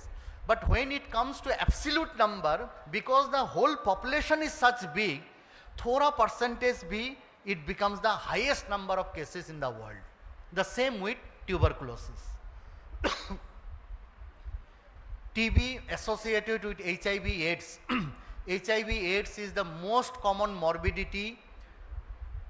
Tuberculosis is the most common comorbid condition or the opportunistic infection we know in case of HIV AIDS, tuberculosis, and the African region is having the highest number of HIV TB comorbidity. Thankfully India अभी भी HIV TB comorbidity में इतना ज़्यादा नहीं है. Now if you see the northeastern states, if you look at Sikkim, 32% are of the pulmonary case, and a place where the population is only 5 lakh, the population of Sikkim is only 5 to 6 lakhs. Among those 5 to 6 lakhs, 988% are having tuberculosis. It is one of the highest prevalence in the whole of the country. And multi-drug resistance is a real problem. So far, one of our 8th northeastern state, that is Sikkim, is concerned. Many of you might not be knowing, 7 sisters are the 7 northeastern states. And now we are having 8 northeastern states including Sikkim, and Sikkim is known as the one brother. 7 sister and 1 brother. मैं अपने मन से नहीं बोल रहा हूँ, आप government of India website देखो. सो 7 सिस्टर एंड 1 ब्रदर, और उस ब्रदर का हालत बहुत ख़राब है, tuberculosis so far as TB is concerned. The next is one of our another sister state, that is Mizoram. Mizoram after Sikkim is having the highest proportion of tuberculosis cases in northeastern India. Now how do we correlate with SDG? The SDG target of NTB is 2030. The NTB target is 2035. And our Honorable Prime Minister in the year 2000 and I think it was 2018 had announced to end TB by 2025. I was there in that India TB conclave where our Honorable Prime Minister had announced that. हमने बहुत कोशिश की, but we could not achieve that target in 2025. So our next achievable target is 2030. But I will show you one graph. From that you will come to know कौन से country will achieve this target by 2030, that is the SDG target, or even 2035. The decrease of the prevalence of tuberculosis is only 2% per year. अगर यही चलता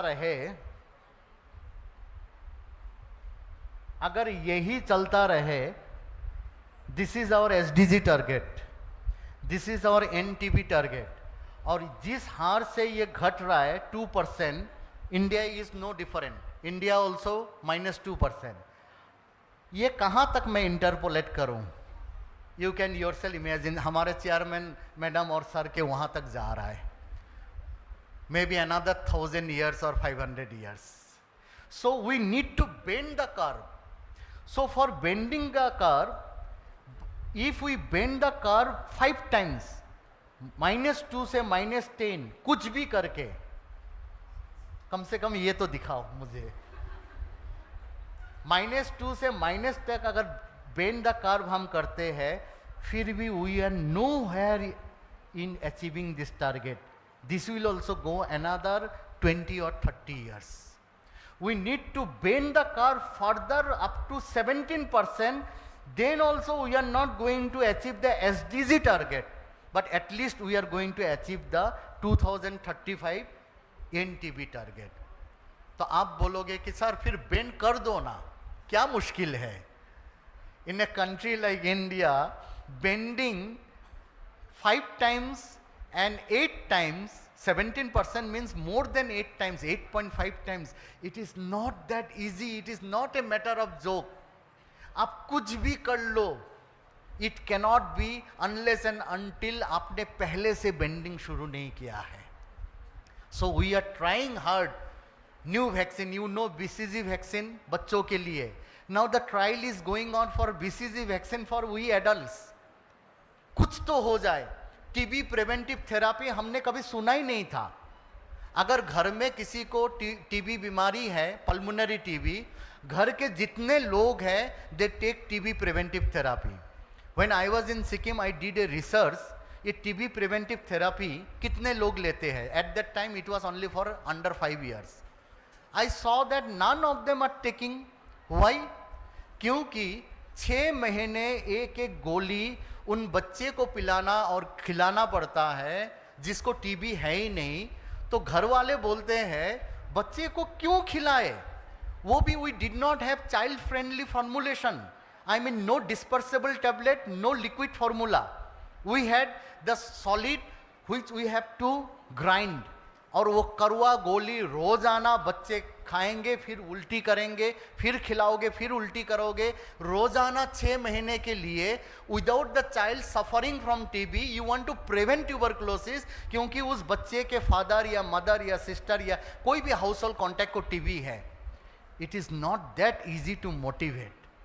now government of India, the national TB elimination programme, which it has come up with only once a week 3 months course.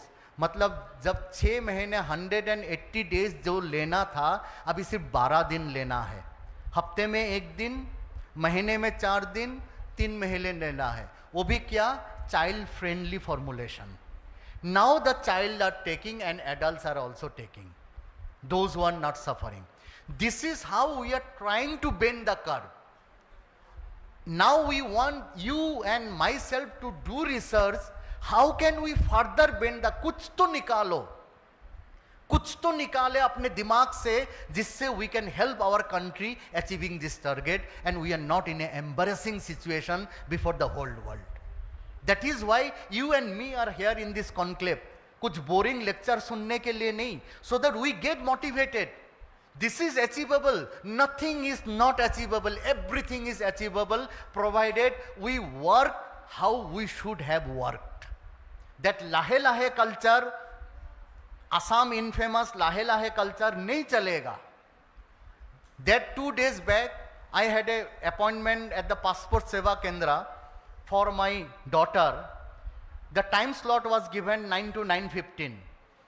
Coming from AIIMS Guwahati Sangsari, वो भी vacation में सुबह उठने का दिल ही नहीं करता है. Still we had to go. We reach at 9:07, well at time. The zone A which is manage by the TCS, Tata consultancy service, efficiently they have done their work. Within 15 minutes we are at zone B. You won't imagine, 10 बजे तक 45 minutes were sitting, none of the zone B and zone C granting officers which are directly central government employee, कोई भी एक बैठा नहीं था. 45 minutes I was just moving here and there and I was asking कब आएंगे, ये क्या रोजाना का मामला है? बोले नहीं सर, कभी कभी लेट हो जाता है, कभी कभी आते हैं. 10 बजे एक लौता बंदा आया जोन बी और वो 20 मिनट तक ऐसे ही काम करते रहे. फिर हिलते दुलते और एक बंदा आया 10-20 को. 1 hour we are sitting with only 45 minutes with no officer and 20 minutes with only one officer. I thought of putting a complaint, online complaint, लेकिन वही जो दूसरे के दिमाग में आता है वो भी मेरे दिमाग में आया कि मैं अगर कंप्लेन करूं मेरा आइडेंटिटी रिवील हो जाएगा.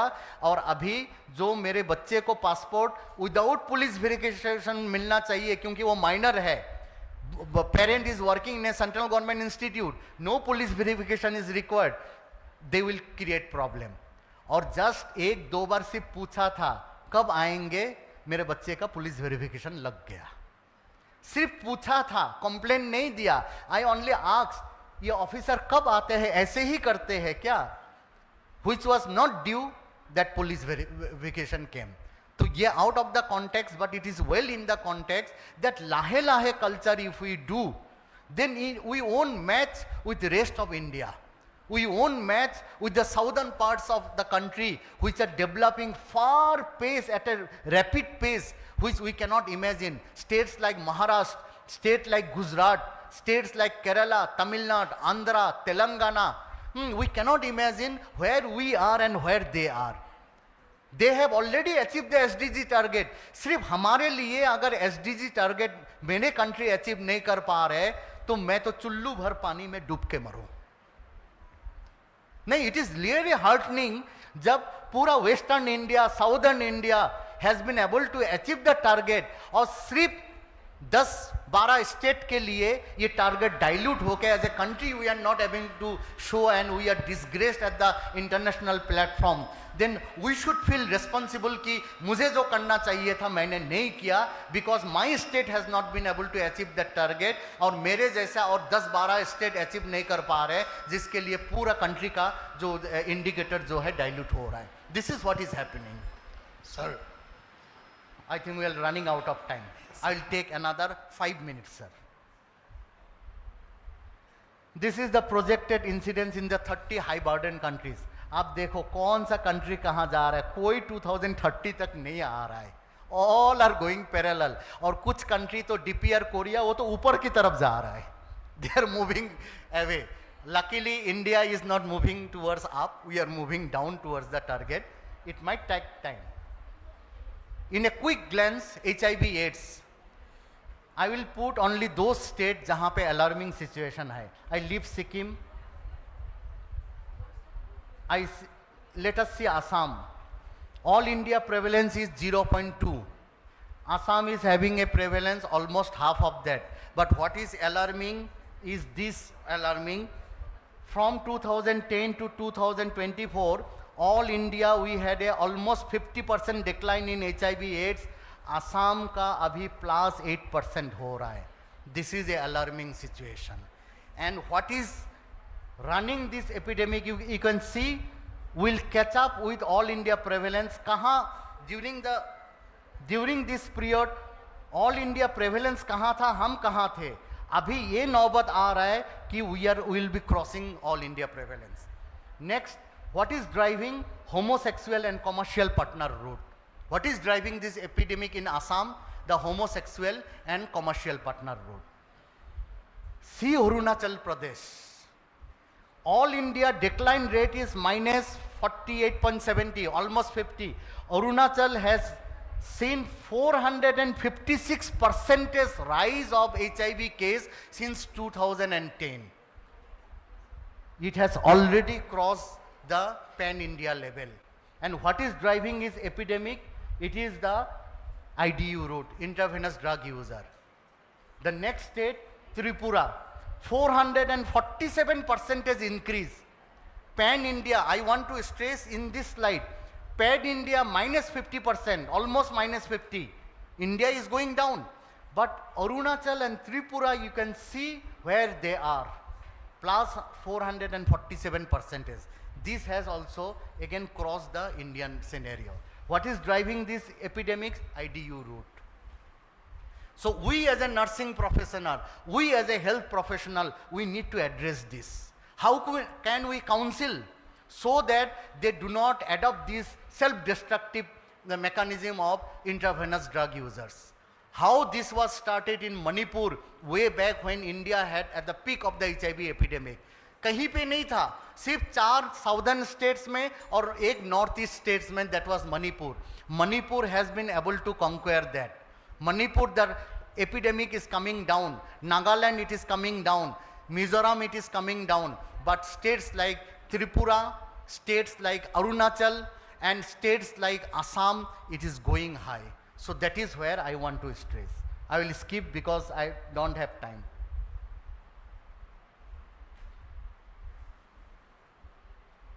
And lastly, NCD, I'll show only this slide. The non-communicable disease risk factor. जितना डार्क दिख रहा है उतना खराब है. You can see tobacco use, पूरा नॉर्थ ईस्ट का कलर आप देखो और पैन इंडिया का कलर देखो. Tobacco use, all forms of tobacco. The next is the alcohol use. You can see the alcohol use. पूरा पैन इंडिया का colour देखो और नॉर्थ ईस्ट का कलर देखो. चलो थोड़ा तो मिलता जुलता है साउथ इंडिया से इस मामले में. Then we are at ease regarding insufficient physical activity. This is good. This is good.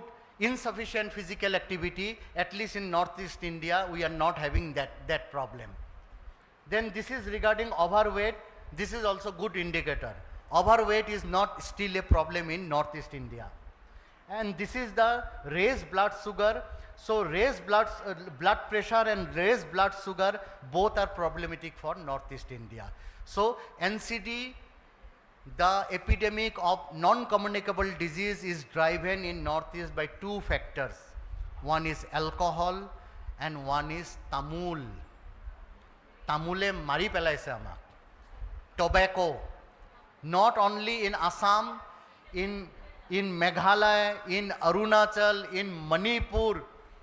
In Meghalaya, almost every female you will find there, it's red inside because of this nuisance of tobacco. We need to reduce this, otherwise we will be in problem. So I won't go into all those. So what government of India has done, NHM we have discussed, Ayushman Bharat. Ayushman Bharat has helped people a lot. You can't imagine. Those people who were unable to pay anything, now government of India is providing them 5 lakhs per person. So 5 lakhs is a big amount. People had to spend out of pocket expenditure. But Ayushman Bharat has revolutionized the whole out of pocket expenditure in country like India.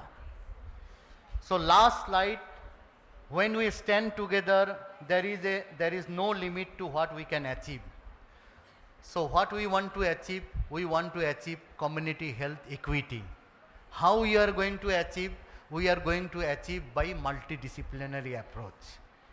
And I hope you recognize this building, the UN headquarters at Newark. Thank you so much. Thank you, sir, for your insightful and in-depth presentation and deliberation on the topic. Now, the session is open for discussion and question. If anybody has any question, you can put forward.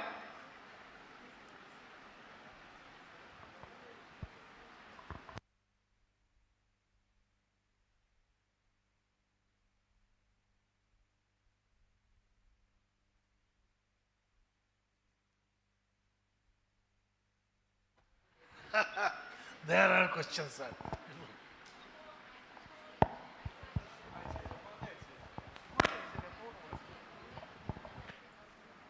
Please,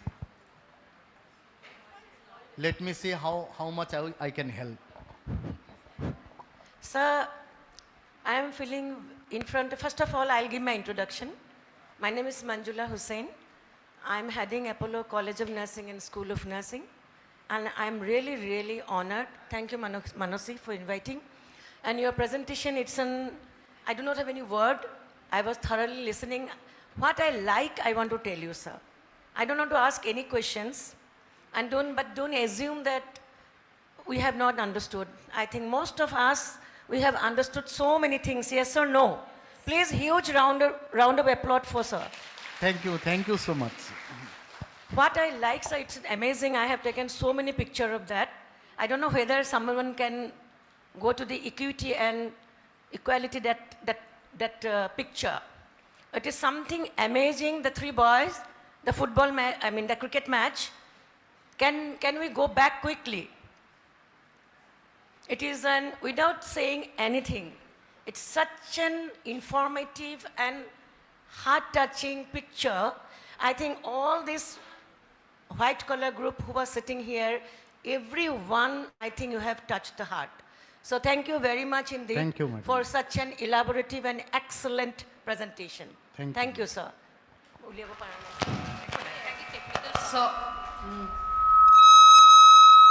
Sir, the session has really reinforced the importance of collaborative action in achieving the community health equity. Sir, you have very elaborately given with examples, you have illustrated the difference between equality, equity, and you have included all the informations regarding why we need to be collaborative and interdependent among various departments, emphasizing that we cannot work alone. Sir has also presented various data on Millennium Development Goals and SDGs, and he has illustrated the various data in depth. Sir, on behalf of the organizing committee, I extend my sincere thanks to you and all the participants for active listening and your contributions. I thank the organizing chairperson and the entire organizing team to give us the opportunity for sharing this session. And with these few words, I would like to conclude this session. Thank you. Thank you all. Thank you. Good afternoon, respected sir. I have come from Majuli, so you have told regarding Majuli and Umananda. So I am acting as a principal in charge of School of Nursing, GNM, from 2023. So surprisingly, me and my colleagues, we were talking, like we have seen the quantity of arsenic in water in Majuli. So I have, in Guwahati, I'm from BSc Nursing time only I was here, then I have done my MSc Nursing from here. I have never got white hairs. But from 2023, me and my colleagues are also here. So we don't know, like surprisingly, we developed white hairs. And most of the women over there, local women, when my students, they go for community posting, like most health, when they take the history, they used to tell regarding getting periods twice in a month. And to my surprise, me also, like for the 3 months, I also used to get twice in a month, means my menstrual cycle. So like, sir, as a healthcare like professionals, this message, like whom we can convey regarding the, that water content of arsenic, like how we can degrade it. Because in Majuli, like it is a cultural heritage. And most of thing we see there, so like for that only I'm asking you, like how can we collaborate? Because departmental you said no, so which departments would we approach for that, sir? Thank you for the question. In brief, I'll tell you. First, we need to ensure whether it was a isolated incident of arsenic in water or it is a systematic in the whole island itself, the soil or the water contains arsenic. That need to be done using our public health lab, which is there in Bamuni Maidan. So that is a state public health lab. We can bring the water sample over there from different sites. Then confirm the diagnosis, yes, it's a public health problem in and around Majuli. Once it is there, now we need to collaborate it with the other department like geology, agriculture, and other department, including our health, to know the cause. What might be the cause of this high arsenic content in water or the land. And once we know the cause, then only we can go for the prevention. Sometimes the cause becomes something which is we cannot do anything. So in that we can just prevent ourselves. Because once upon a time, Nalgonda in Andhra was having a big problem regarding the fluoride content in the soil. And from there, research went on and they came to know that the whole Nalgonda district is a high fluoride zone. So you cannot do anything because of that. So what they did, that famous Nalgonda technique of defluoridation was evolved, and that is how it is continuing. So sometimes you cannot prevent the arsenic in the soil and water. It is outside our scope. But we can at least prevent the arsenic getting into our body. So I think the best will be Department of Geology and Earth Science, along with Department of Agriculture and Health, Public Health. That can be done together. Thank you so much.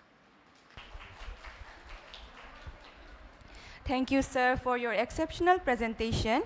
Your insights and expertise made a significant impact, and we're grateful for your outstanding contribution. As an expression of our gratitude, I would like to request our respected Dean Ma'am, Professor Dr. Manushi Sengupta, Dean Faculty of Nursing, Assam Downtown University, to kindly felicitate Sir with our token of appreciation.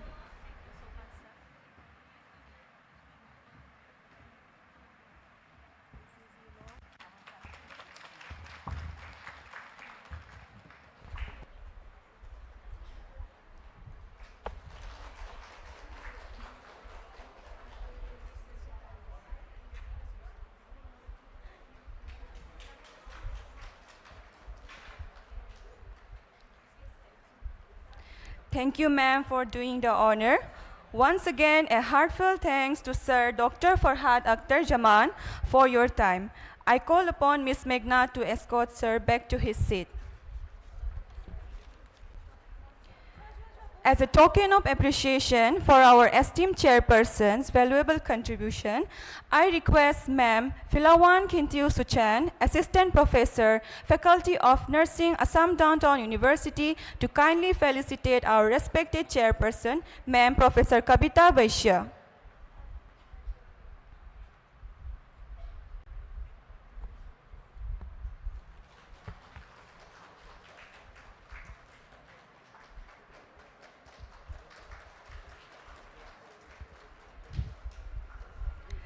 Thank you, ma'am, for doing the honor. May I now request Sir Dr. M.K. Modi to kindly come forward and accept this token of appreciation as a mark of our gratitude and respect.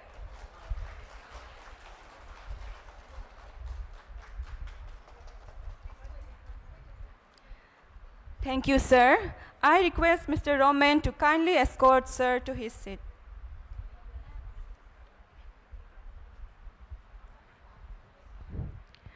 Once again, I convey my sincere gratitude to Ma'am Professor Kavita Vaishya and Sir Dr. M.K. Modi for the wonderful session. Thank you, ma'am, and thank you, sir.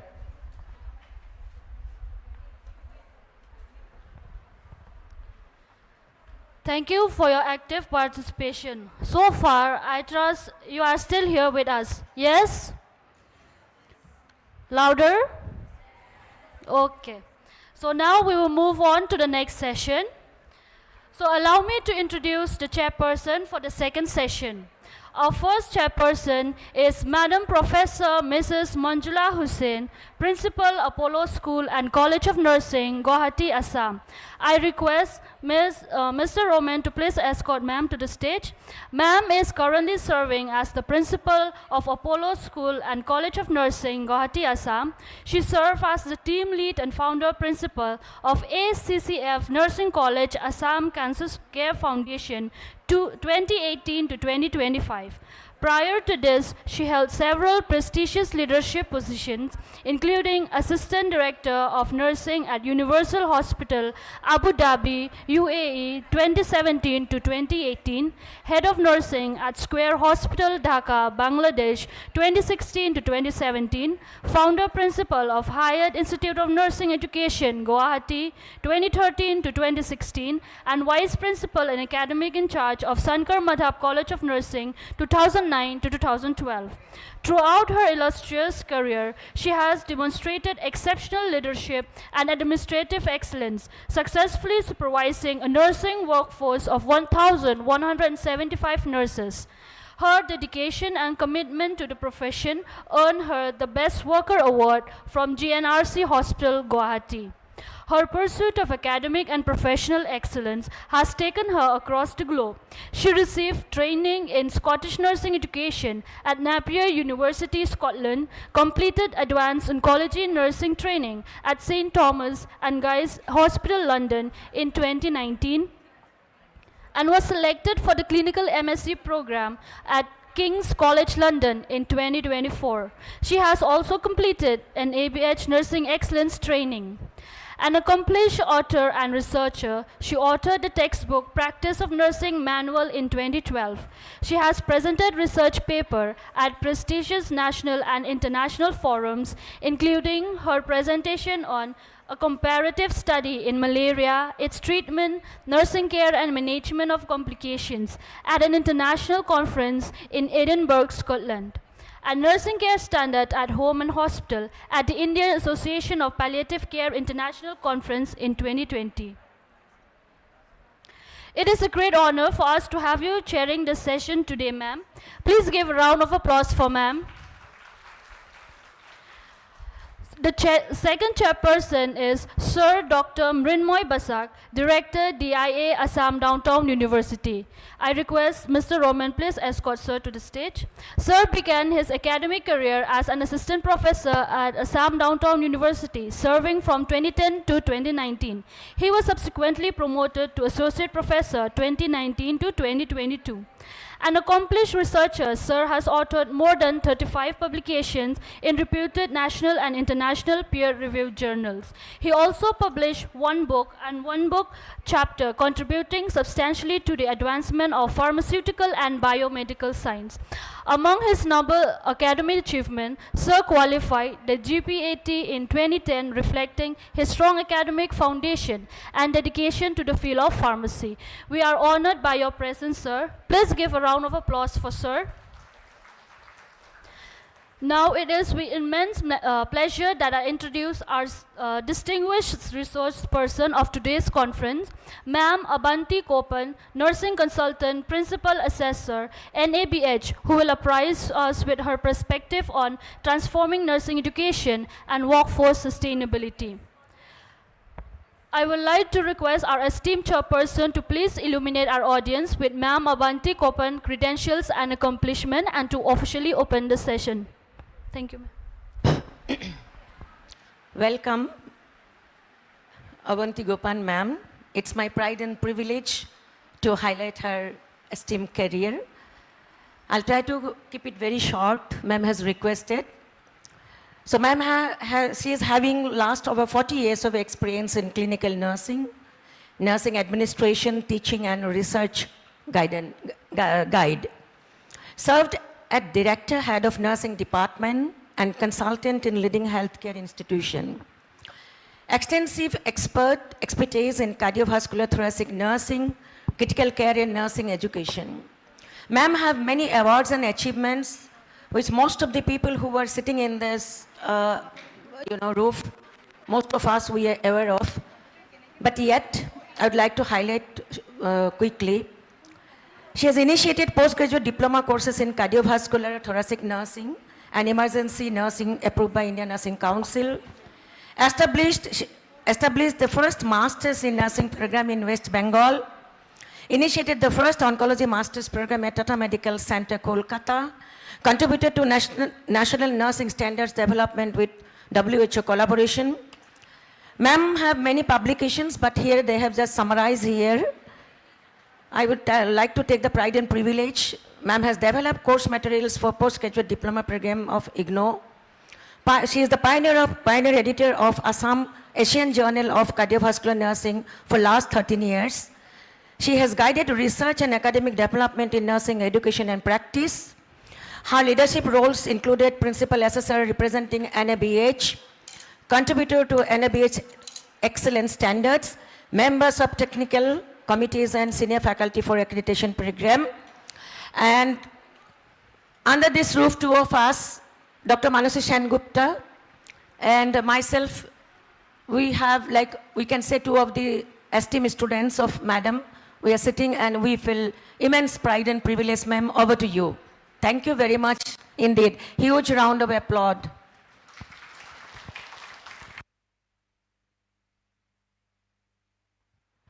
Thank you, Manjula, for that introduction. Thank you, Manoshi, for inviting me to this conference.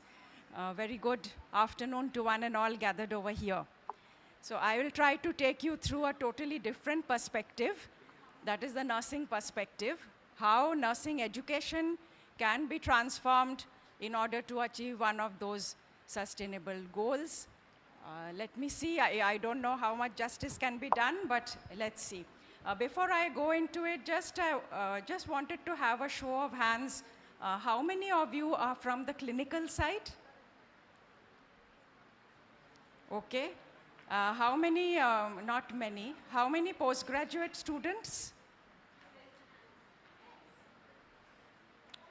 Okay. And faculty? Wow, this is a big crowd of faculty.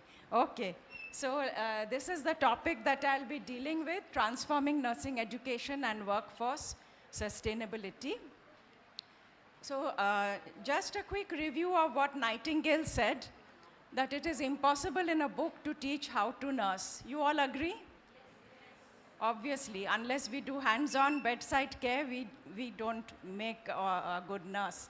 Circumstances must vary with each case, and we have to think for ourselves. That's what she has told long back.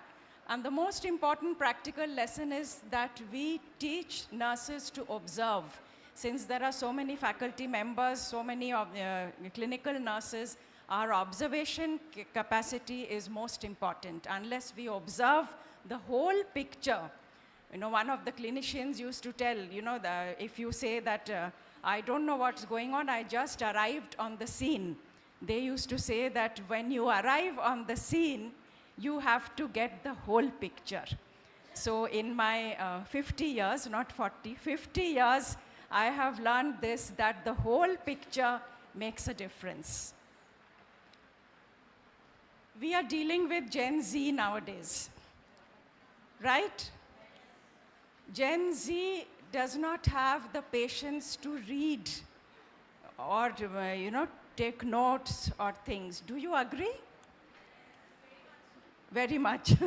You're dealing with, I think, your own Gen Z in the family, and so am I. They don't have the patience, right? Everything has to be quick, everything has to be fast forward. And at the same time, you can make out that I belong to another generation, you know. So I'm like ancient. So, but Gen Z is social media savvy. We have learned these things, but they are born with these things in their hands. They are technologically highly connected, whereas we have to learn these things. They are also very futuristic, pragmatic, resilient. They know how to bounce back. They don't waste time thinking of what happened yesterday. So keeping all these things in mind, we have to handle the current generation of students and staffs whom we work with. At the same time, we are in an era of green education in nursing. What is this green education? We hear so much about green education. This is a book published by the doctorate Samesh Elbashi.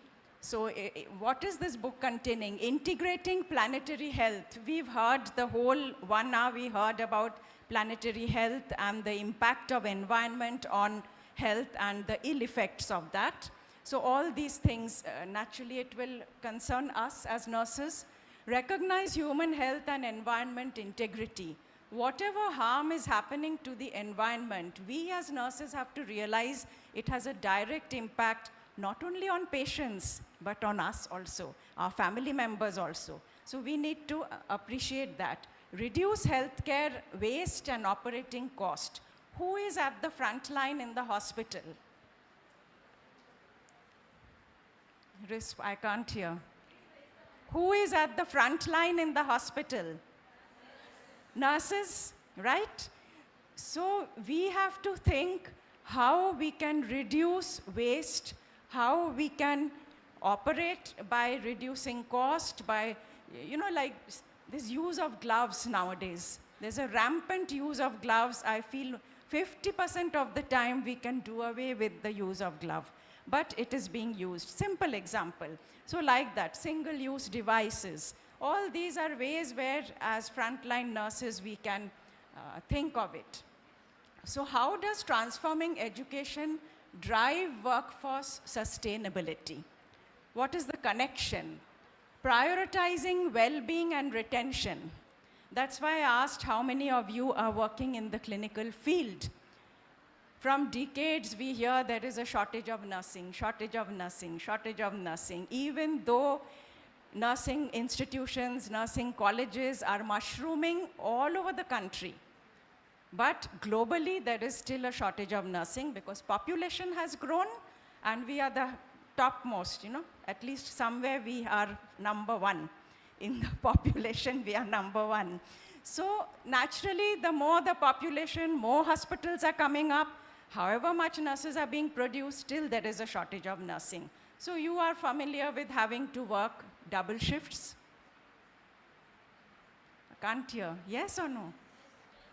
Double shifts, you all work double shifts, right? You are overworked, yes. So burnout, mitigation, resilience, stress management, self-care strategies, emotional stability of the health care provider, that is the nurse. It's very important that we maintain, take out time to look after yourself, take out time to maintain your own mental health and physical health. That is most important. Safe transit to practice, reduce reality shock. Many students will work in the college under ideal situation. And then when they actually land up in the clinical area, maybe their initial job would be a corporate hospital job. Then they apply for army hospital, they apply for government hospital, central government hospital. There comes a reality shock because the vast ocean of patients and the nurse-patient ratio. At least in the corporate world, we are able to maintain some kind of a nurse-patient balance. But in the government, I hear, I don't know about Assam government hospitals, but in West Bengal, it's about 1:50 nurse-patient ratio. Overwhelming, too much of stress, and that is demoralizing, and then they give up and do nothing. Kuch bhi nahi karo, because we can't do anything. But that is not resilience. We have to make do with the limited facilities available and equip for modern health challenges. Climate and planetary health, it will affect us also. We also have to be very careful how to monitor ourselves on duty, drinking water. How many of you get time to drink water or remember to drink water on duty? It's very important, especially with the global heat. Countries in the Western world who never had fans, today they are struggling to make and get fans. That much of global warming. So think about us, 50, 52 degrees temperature. I think we have guests from Delhi, they will appreciate, right? It's terrible. So we have to remember that and implement on ourselves. Digital literacy, I don't have to say much because digital literacy everybody has, but AI. Being familiar with AI, how it works, I'll take you through that a little bit. Electronic medical records and reducing technological fatigue. When you have too much of technology, too much, you know what is FOMO? I'm learning. Fear of missing out. So when you have this FOMO, fear of missing out, you try to read everything, that can cause technological fatigue. Cultivating leadership and advocacy. Professional empowerment, reflect, question, advocate. Leaders, we have faculty members. Question how to go about teaching, how to think of new methods of teaching because the older methods have been outdated. Career pathways. Administrators, clinical leaders, think of innovative position. Gone are the days of vertical growth. Vertical growth will result only in a triangle with only one at the top. Invert the triangle. Invert the triangle and create lateral growth. Today is the day of specialization. Create positions. Send or depute nurses or send nurses to specialize in, we've talked about super specialization. So nursing also has become super specialized. So laterally you grow the people and they will be empowered so that they have a challenge. You don't have to wait and wait and wait till you reach. Everyone will not reach that top triangle. But if you invert the triangle, many will have the chance of growth and empowerment. and driving diversity, equity, and inclusion, mirroring the population. Recruit in your schools more from diverse background, so that there is a trans-cultural mixture among students. When there is a transculture, you understand, going beyond cultural differences. So when students have a mixture of cultures, it is easy for you to attend to culturally different patients. And improves patient-centered care that way and reduces the health disparity. Outcome-based nursing. Now today's Indian Nursing Council faculty members will know that there is a big stress on outcome-based nursing education. NAC accredited university downtown is. So you know the new NAC guidelines, it is outcome-based education. What is outcome-based education? That when your student goes out into the real world, they are ready to work. Because they were not ready, because we have faced these challenges, we have come up with long induction program, preceptorship, which is eating into the time. Those staffs are salaried, but they are not allowed to give independent care. So when you have outcome-based nursing education, you are preparing into the society ready-made nurses from the day one they will be able to take up. So this is the thing, mentoring, coaching rather than lecturing. So even though I am now in a position of lecturing, and I know that it is very difficult to concentrate when you have lectures one after the other, but when you actually deal with the syllabus and the curriculum, it is easier to have small group of students and you mentor and coach them. So that's the way we were trained. You know, that time we had just in one batch only 20 students, and the nurse teacher, student-teacher ratio was only 1:8. So 8 students, the teacher would know inside out. That way we had mentoring. So we actually, it's a backward design. We are going back in history, sort of.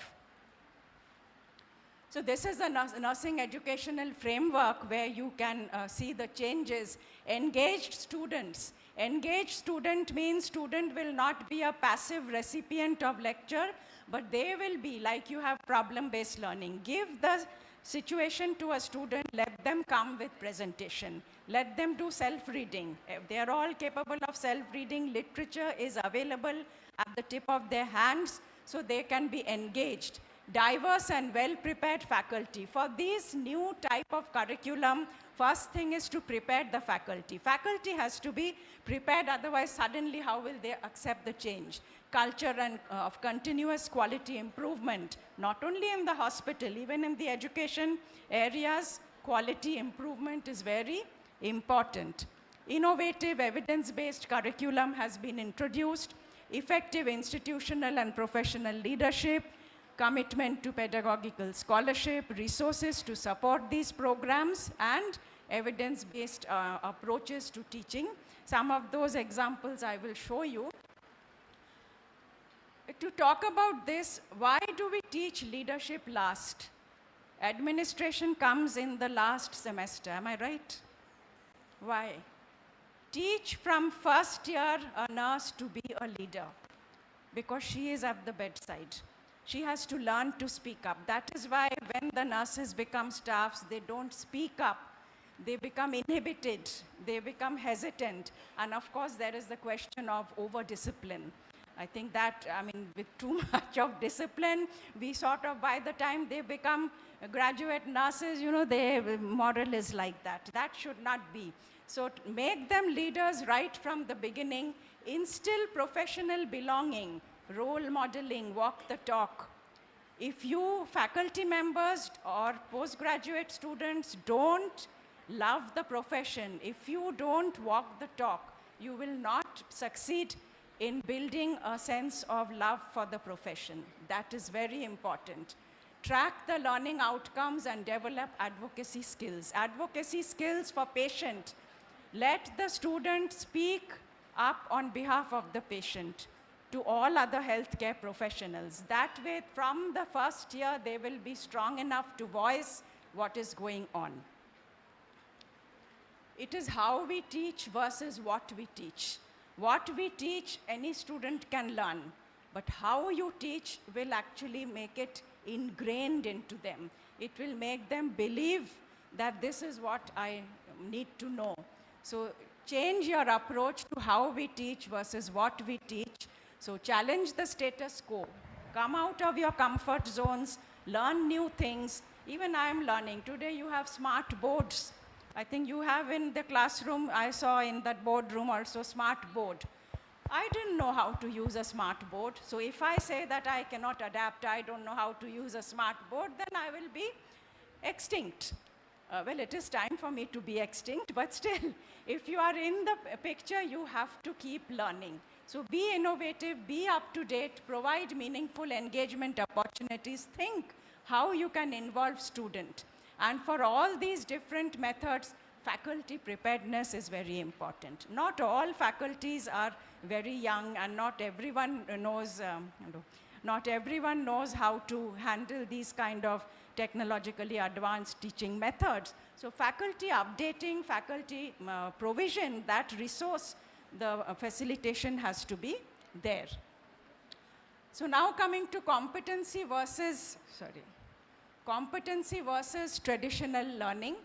Competency is learner-centered, student-centered. Traditional is instructor-centered.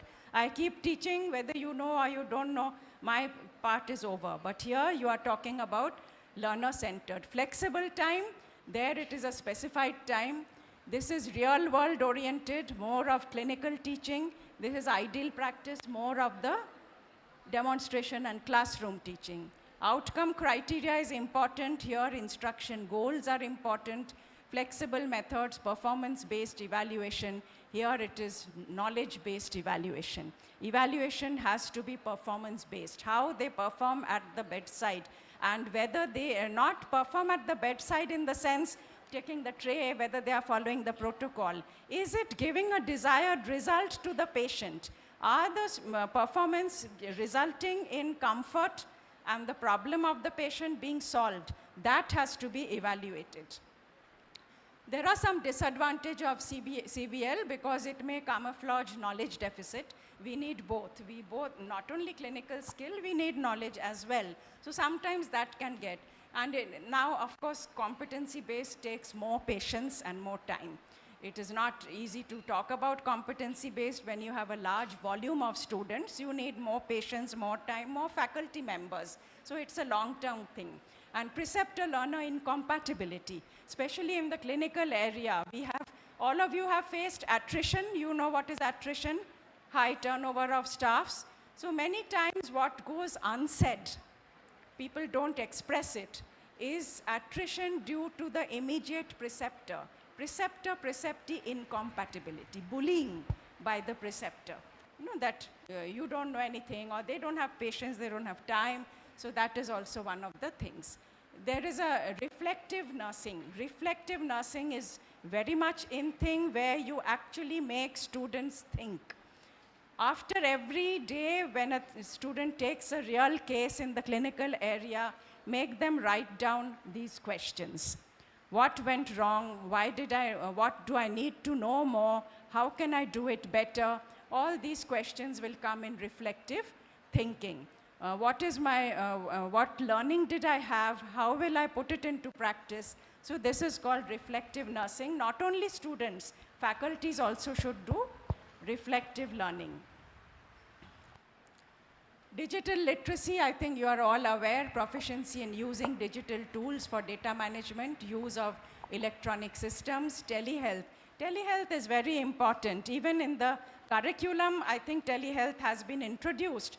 Telehealth in the clinical area where the nurse reaches to the home of the patient over the telephone or over video calls. That is very important because not everyone can come back to the hospital every time. It's not possible. So if we have planned telehealth, that means at the time of discharge, you note down what is the time for the patient to call up, convenient time, and accordingly planned telephone follow-up is done to the patient at home, asking about whether things are okay, especially long-term patient after surgery, after hip or knee replacement, how they are coping up, all these things can be done. And so that will measure your patient improved outcomes. Empowerment through data. We have AI today. AI, who feeds into the AI? It is knowledgeable professional people. AI will help you to get best algorithms on how to deal every crisis. See, he was talking about asthma. So when a patient comes with asthma or a status asthmaticus, a crisis, how to deal with it, you will get ready-made algorithm through AI-driven methods. So this will give patient satisfaction and it will be safe.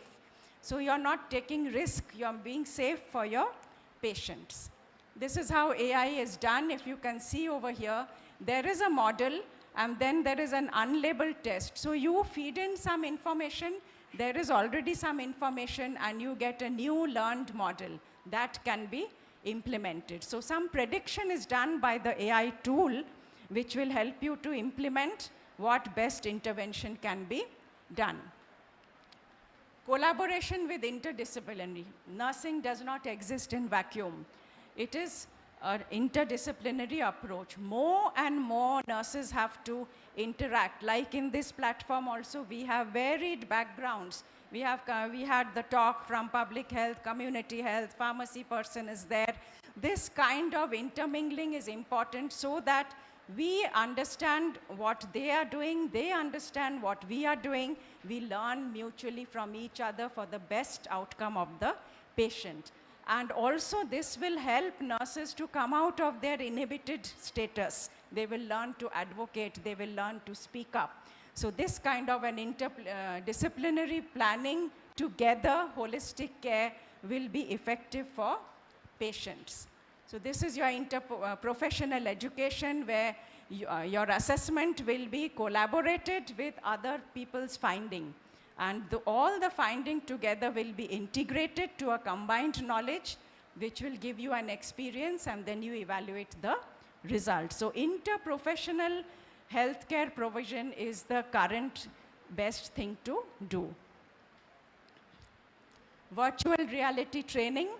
I don't know whether any of the nursing colleges are using virtual reality training.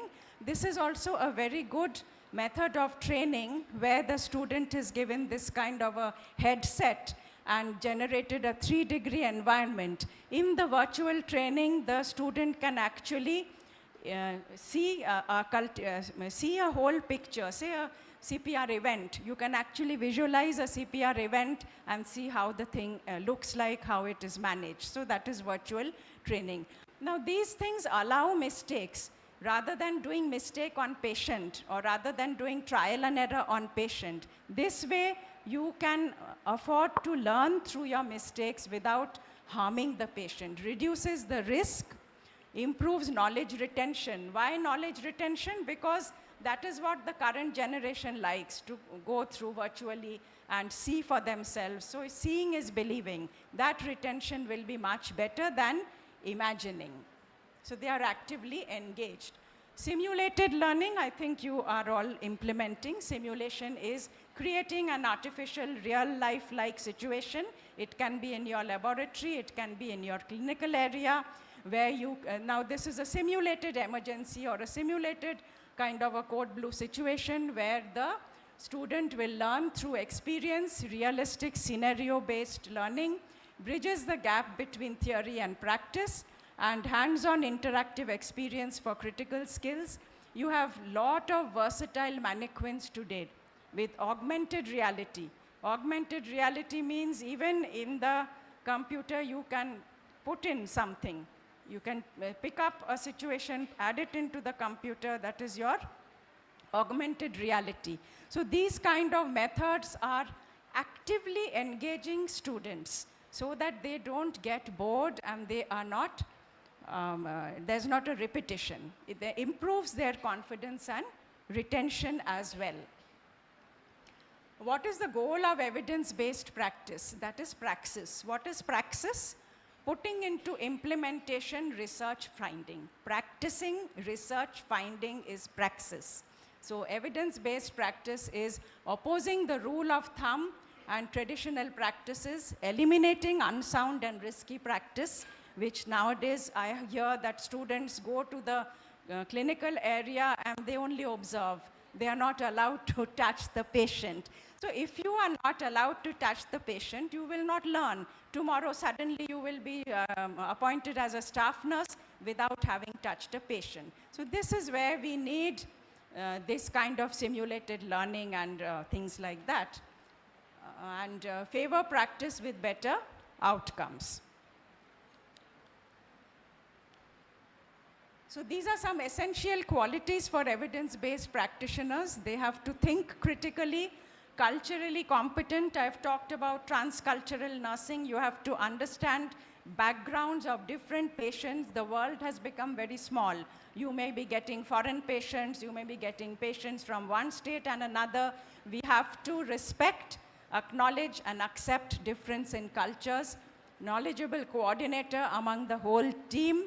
You have to be politically aware about who's who in the hospital, about who is coming to your hospital. Some VIPs will need special treatment, not a compromised care for others, but special facilities, maybe extra attention. So you have to be politically aware and you have to be an effective communicator in order to be evidence-based practitioner.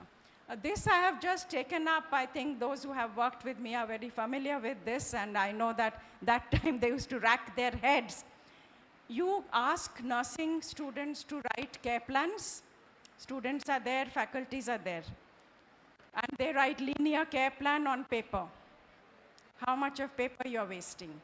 Shift from linear care plan to a single page. Make them do it on their laptops, on their computer. Do away with the paper assignment. So here you have a typical situation. You have everything here. You have the main diagnosis. You will have a key, of course. There's no place here to put the key. This is the main diagnosis of the patient. This is your signs and symptoms. These are your signs and symptoms. These are your nursing assessment, nursing diagnosis, and this is your intervention. So you have color codes or different shapes, and the whole picture of the patient comes on one sheet on the computer. So you're not wasting paper, you're not wasting time writing everything, and if you are still a step ahead in the clinical area, you can develop these kind of care slots, where the slots are provided, the nurse has to just fill it up according to each individualized, tailored care plan can be developed. So this is how, and the interrelations are shown. So this is like a whole case study. This is like a whole case study. Of course, the student has to make these connections, so they will be able to make the arrows. This is a similar thing where you have a typical case and all the things are correlated around the patient. There's a leukemia case where all the nursing problems with the pathophysiology about the nursing problem and the intervention, everything is on one page. So you are not going laterally, you are not wasting paper either. So what here is a conceptual mapping is the focus on reason for nursing care. How often do students really know why they are doing something? Which is why we land up with what does the nurse do? Checking vitals, giving medication. Is that all? For 4 years and then 2 years and then your doctorate and whatnot, is that all we do? Checking vitals and giving medication? Certainly not. So if you have to understand why I'm doing a particular action for a patient, this map will help you to reason. What is the reason I'm doing it? How will it help the patient to solve the problem? And this is where the environment, if your patient comes with asthma, how the environment has affected the patient, not just giving the oxygen or a propped up position. What community resources you have to check for that patient. Maybe a smoker, maybe living in a polluted area, maybe the job the person is doing is related to inhalation of fibrins. So all these things, the community related and the healthcare, everything will come on this one page, and you can depict the relationship among the problems, give a holistic view, and solve the patient's problem. So you see here, if you are doing a clinical reasoning or a problem-based learning, which one point is having the maximum arrows? There are 7 or 8 problems over here. Which? Number 7. Number 7. So what this means is if you address number 7 problem, all the other problems will be taken care of. This a nurse has to understand. Not routine nursing care they will keep doing without understanding why they are doing it. This is the main problem. Address this, automatically these will get addressed. So if you think, how am I going to evaluate this? How am I going to grade the student? You know, you have to give marks to the student. How will I go ahead about it? Then this is how you can do it. A, B, C. C is a lot of gaps. It is not comprehensive, whereas A is completely including all the pathophysiology and gives a holistic approach. This is another example. We have used in some hospitals this kind of computerized care plan where everybody feeds in, not only the nurse, the doctor, the nurse, everybody feeds in over here. You have the history of the patient, all the 14 activities of daily living.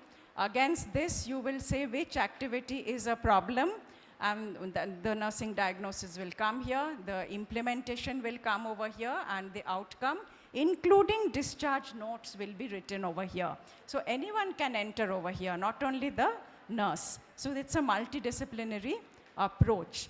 So why workforce sustainability? For better outcomes, better work environment, improved decision making, increased innovation, stronger financial return, and inclusive culture. So every member in the organization has a voice and has something to contribute. So it addresses quality and safety, retaining aging professionals, capacity building, staff well-being. These are some of the sustainable goals where in a hospital you will have to look into. Especially staff well-being is often ignored, and if staff well-being is not addressed, then quality and safety will also be affected. So these are 3 sustainable framework. The 3 key pillars are autonomy, expertise, and connection. So if the nurses have autonomy, they will have a challenge, they will enjoy working, whatever they are doing. There will be expertise, and they will connect with each other to the workplace. So that's why they will become resilient. So these are the benefits of doing that: sustainable talent strategy, retaining top talent, and branding. Also, when you retain top talent, they become your brand ambassador. So that can be also used. Purposeful placement and continuous improvement. I've talked about specialization where you can laterally empower staffs to grow, and differentiation and community enrichment. So who are the drivers of this sustainable workplace energy? The leadership, the supervisors, and the employees themselves. These 3, all of them have to be drivers. Leadership has to be proactive. Nurse leader, no one is going to give us anything on a silver platter. You have to voice up, you have to speak up, you have to demand, you have to move out of your comfort zone and get things done. Get what you want. So continuous learning and adaptation for everybody, including faculty, student, and clinical staff. Everyone has to continuously, lifelong, keep learning. So innovation is recreating, reinventing, reimagining, regenerate, revitalize the nursing profession. That is how you can retain more people. So there's a paradigm shift from classroom plus simulation plus real world practice will make your practice-ready nursing workforce. So to conclude, transformation is meaningless if we are running in the wrong direction. Positive transformation begins with our mindset. If we don't change our mindset, we remain static, we will not be able to improve. Thank you.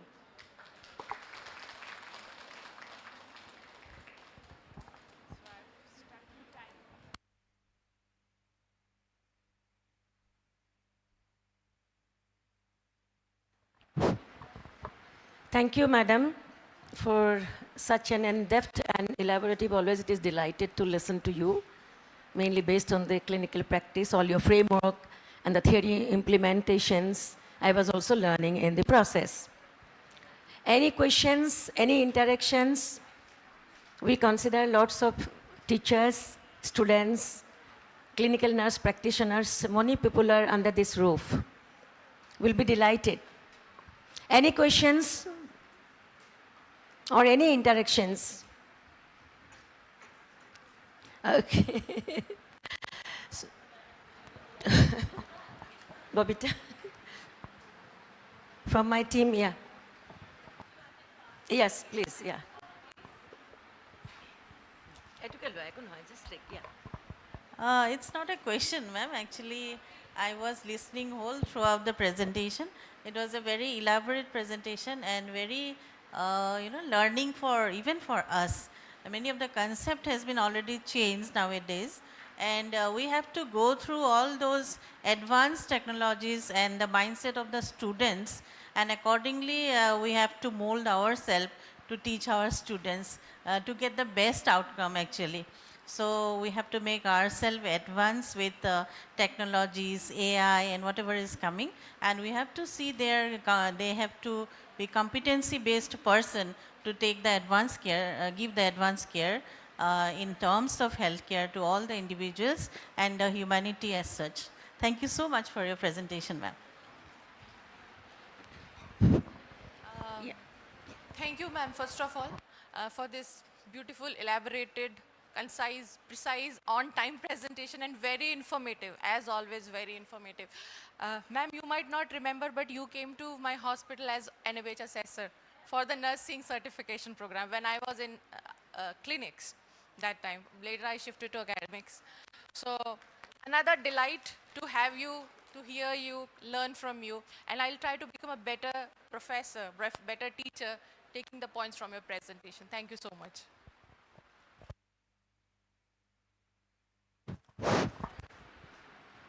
Anyone?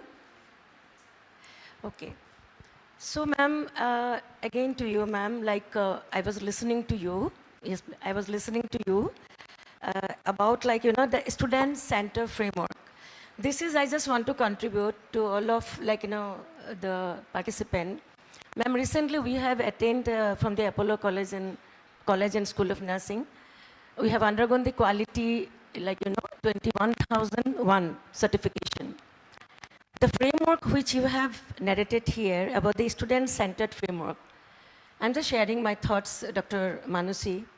You know, the auditors, when they came, ma'am, for the nursing education, they were emphasizing only about the focus, that is the student learner oriented, ma'am. And they were given 2-3 answers to us, ma'am, because they found that, yes, everything is all right, but the remedial measures were not implemented for the students, yes. This is for all the educators and the teachers and the faculties, principals, professors. I'm not sharing only from my institute, but as a whole, I'm sharing the thoughts, ma'am. So it is really, really interesting. I'm just sharing with you also, like what ma'am has quoted here about the students' framework, preceptorship, simulation-based learning, clinical-based, yeah, sometimes there are so many disadvantages also in the clinical-based learning. Ma'am, totally agreed. And over to my co-chairperson. And sir, please. So, actually, ma'am, first of all, thank you for your nice presentation, and our students would be definitely benefited from your presentation. My background is pharmaceutical science, though I'm from pharmaceutical science, but the presentation from the presentation you have presented, and it is clearly understandable, and I think all the students would be benefited from your insightful thoughts.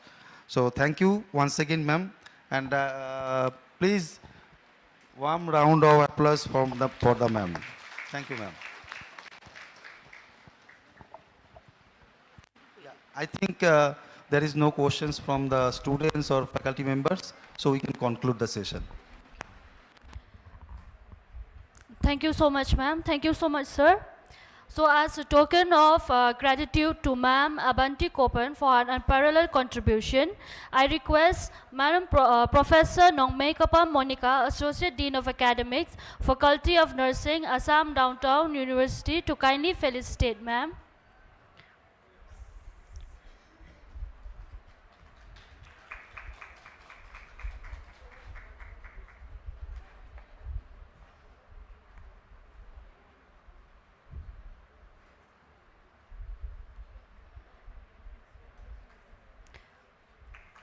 A big round of applause, please.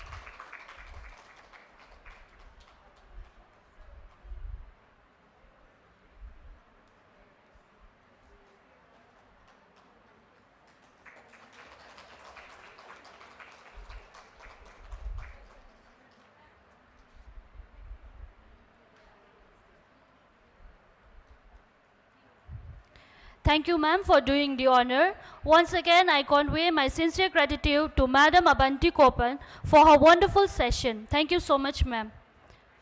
I request Ms. Meghna to please escort ma'am back to her seat. So as a token of appreciation for our chairperson's remarkable contribution, I now invite on stage Ma'am Zulanbeni Sikithan, Assistant Professor, Faculty of Nursing, to kindly felicitate our respected chairperson, Ma'am Professor Manjula Hussain.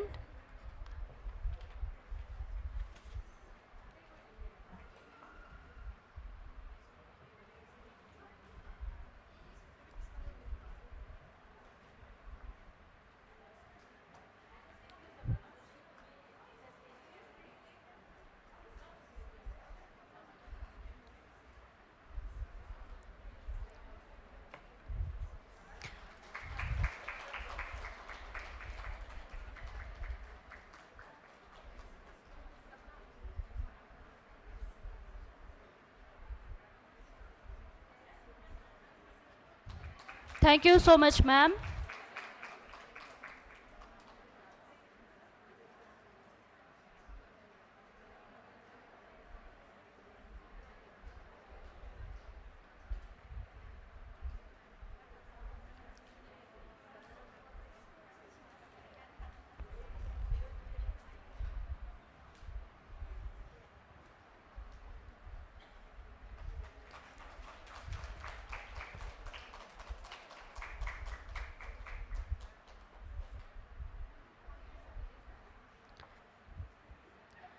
Thank you so much, sir. Once again, I convey my sincere gratitude to Madam Professor Manjula Hussain and Sir Dr. Mrinmoy Basak for the wonderful session. Thank you, ma'am, and thank you, sir. With this, we conclude the first session of our conference. We now invite all our esteemed dignitaries and delegates to kindly proceed to the dining area for lunch. We request all of you to reassemble for the next session at 1:30.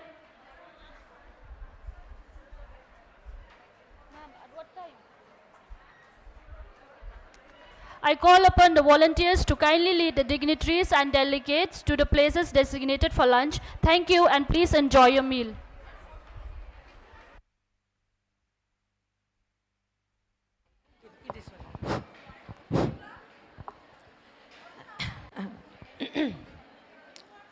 I'll come.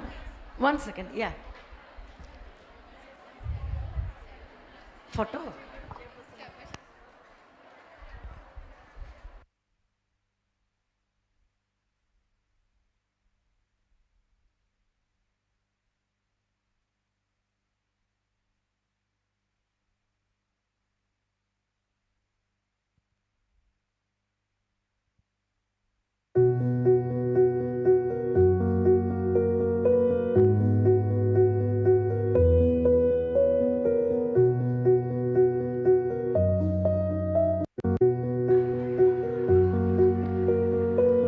I request everyone to reassemble for the next session at 1:45 p.m. Thank you.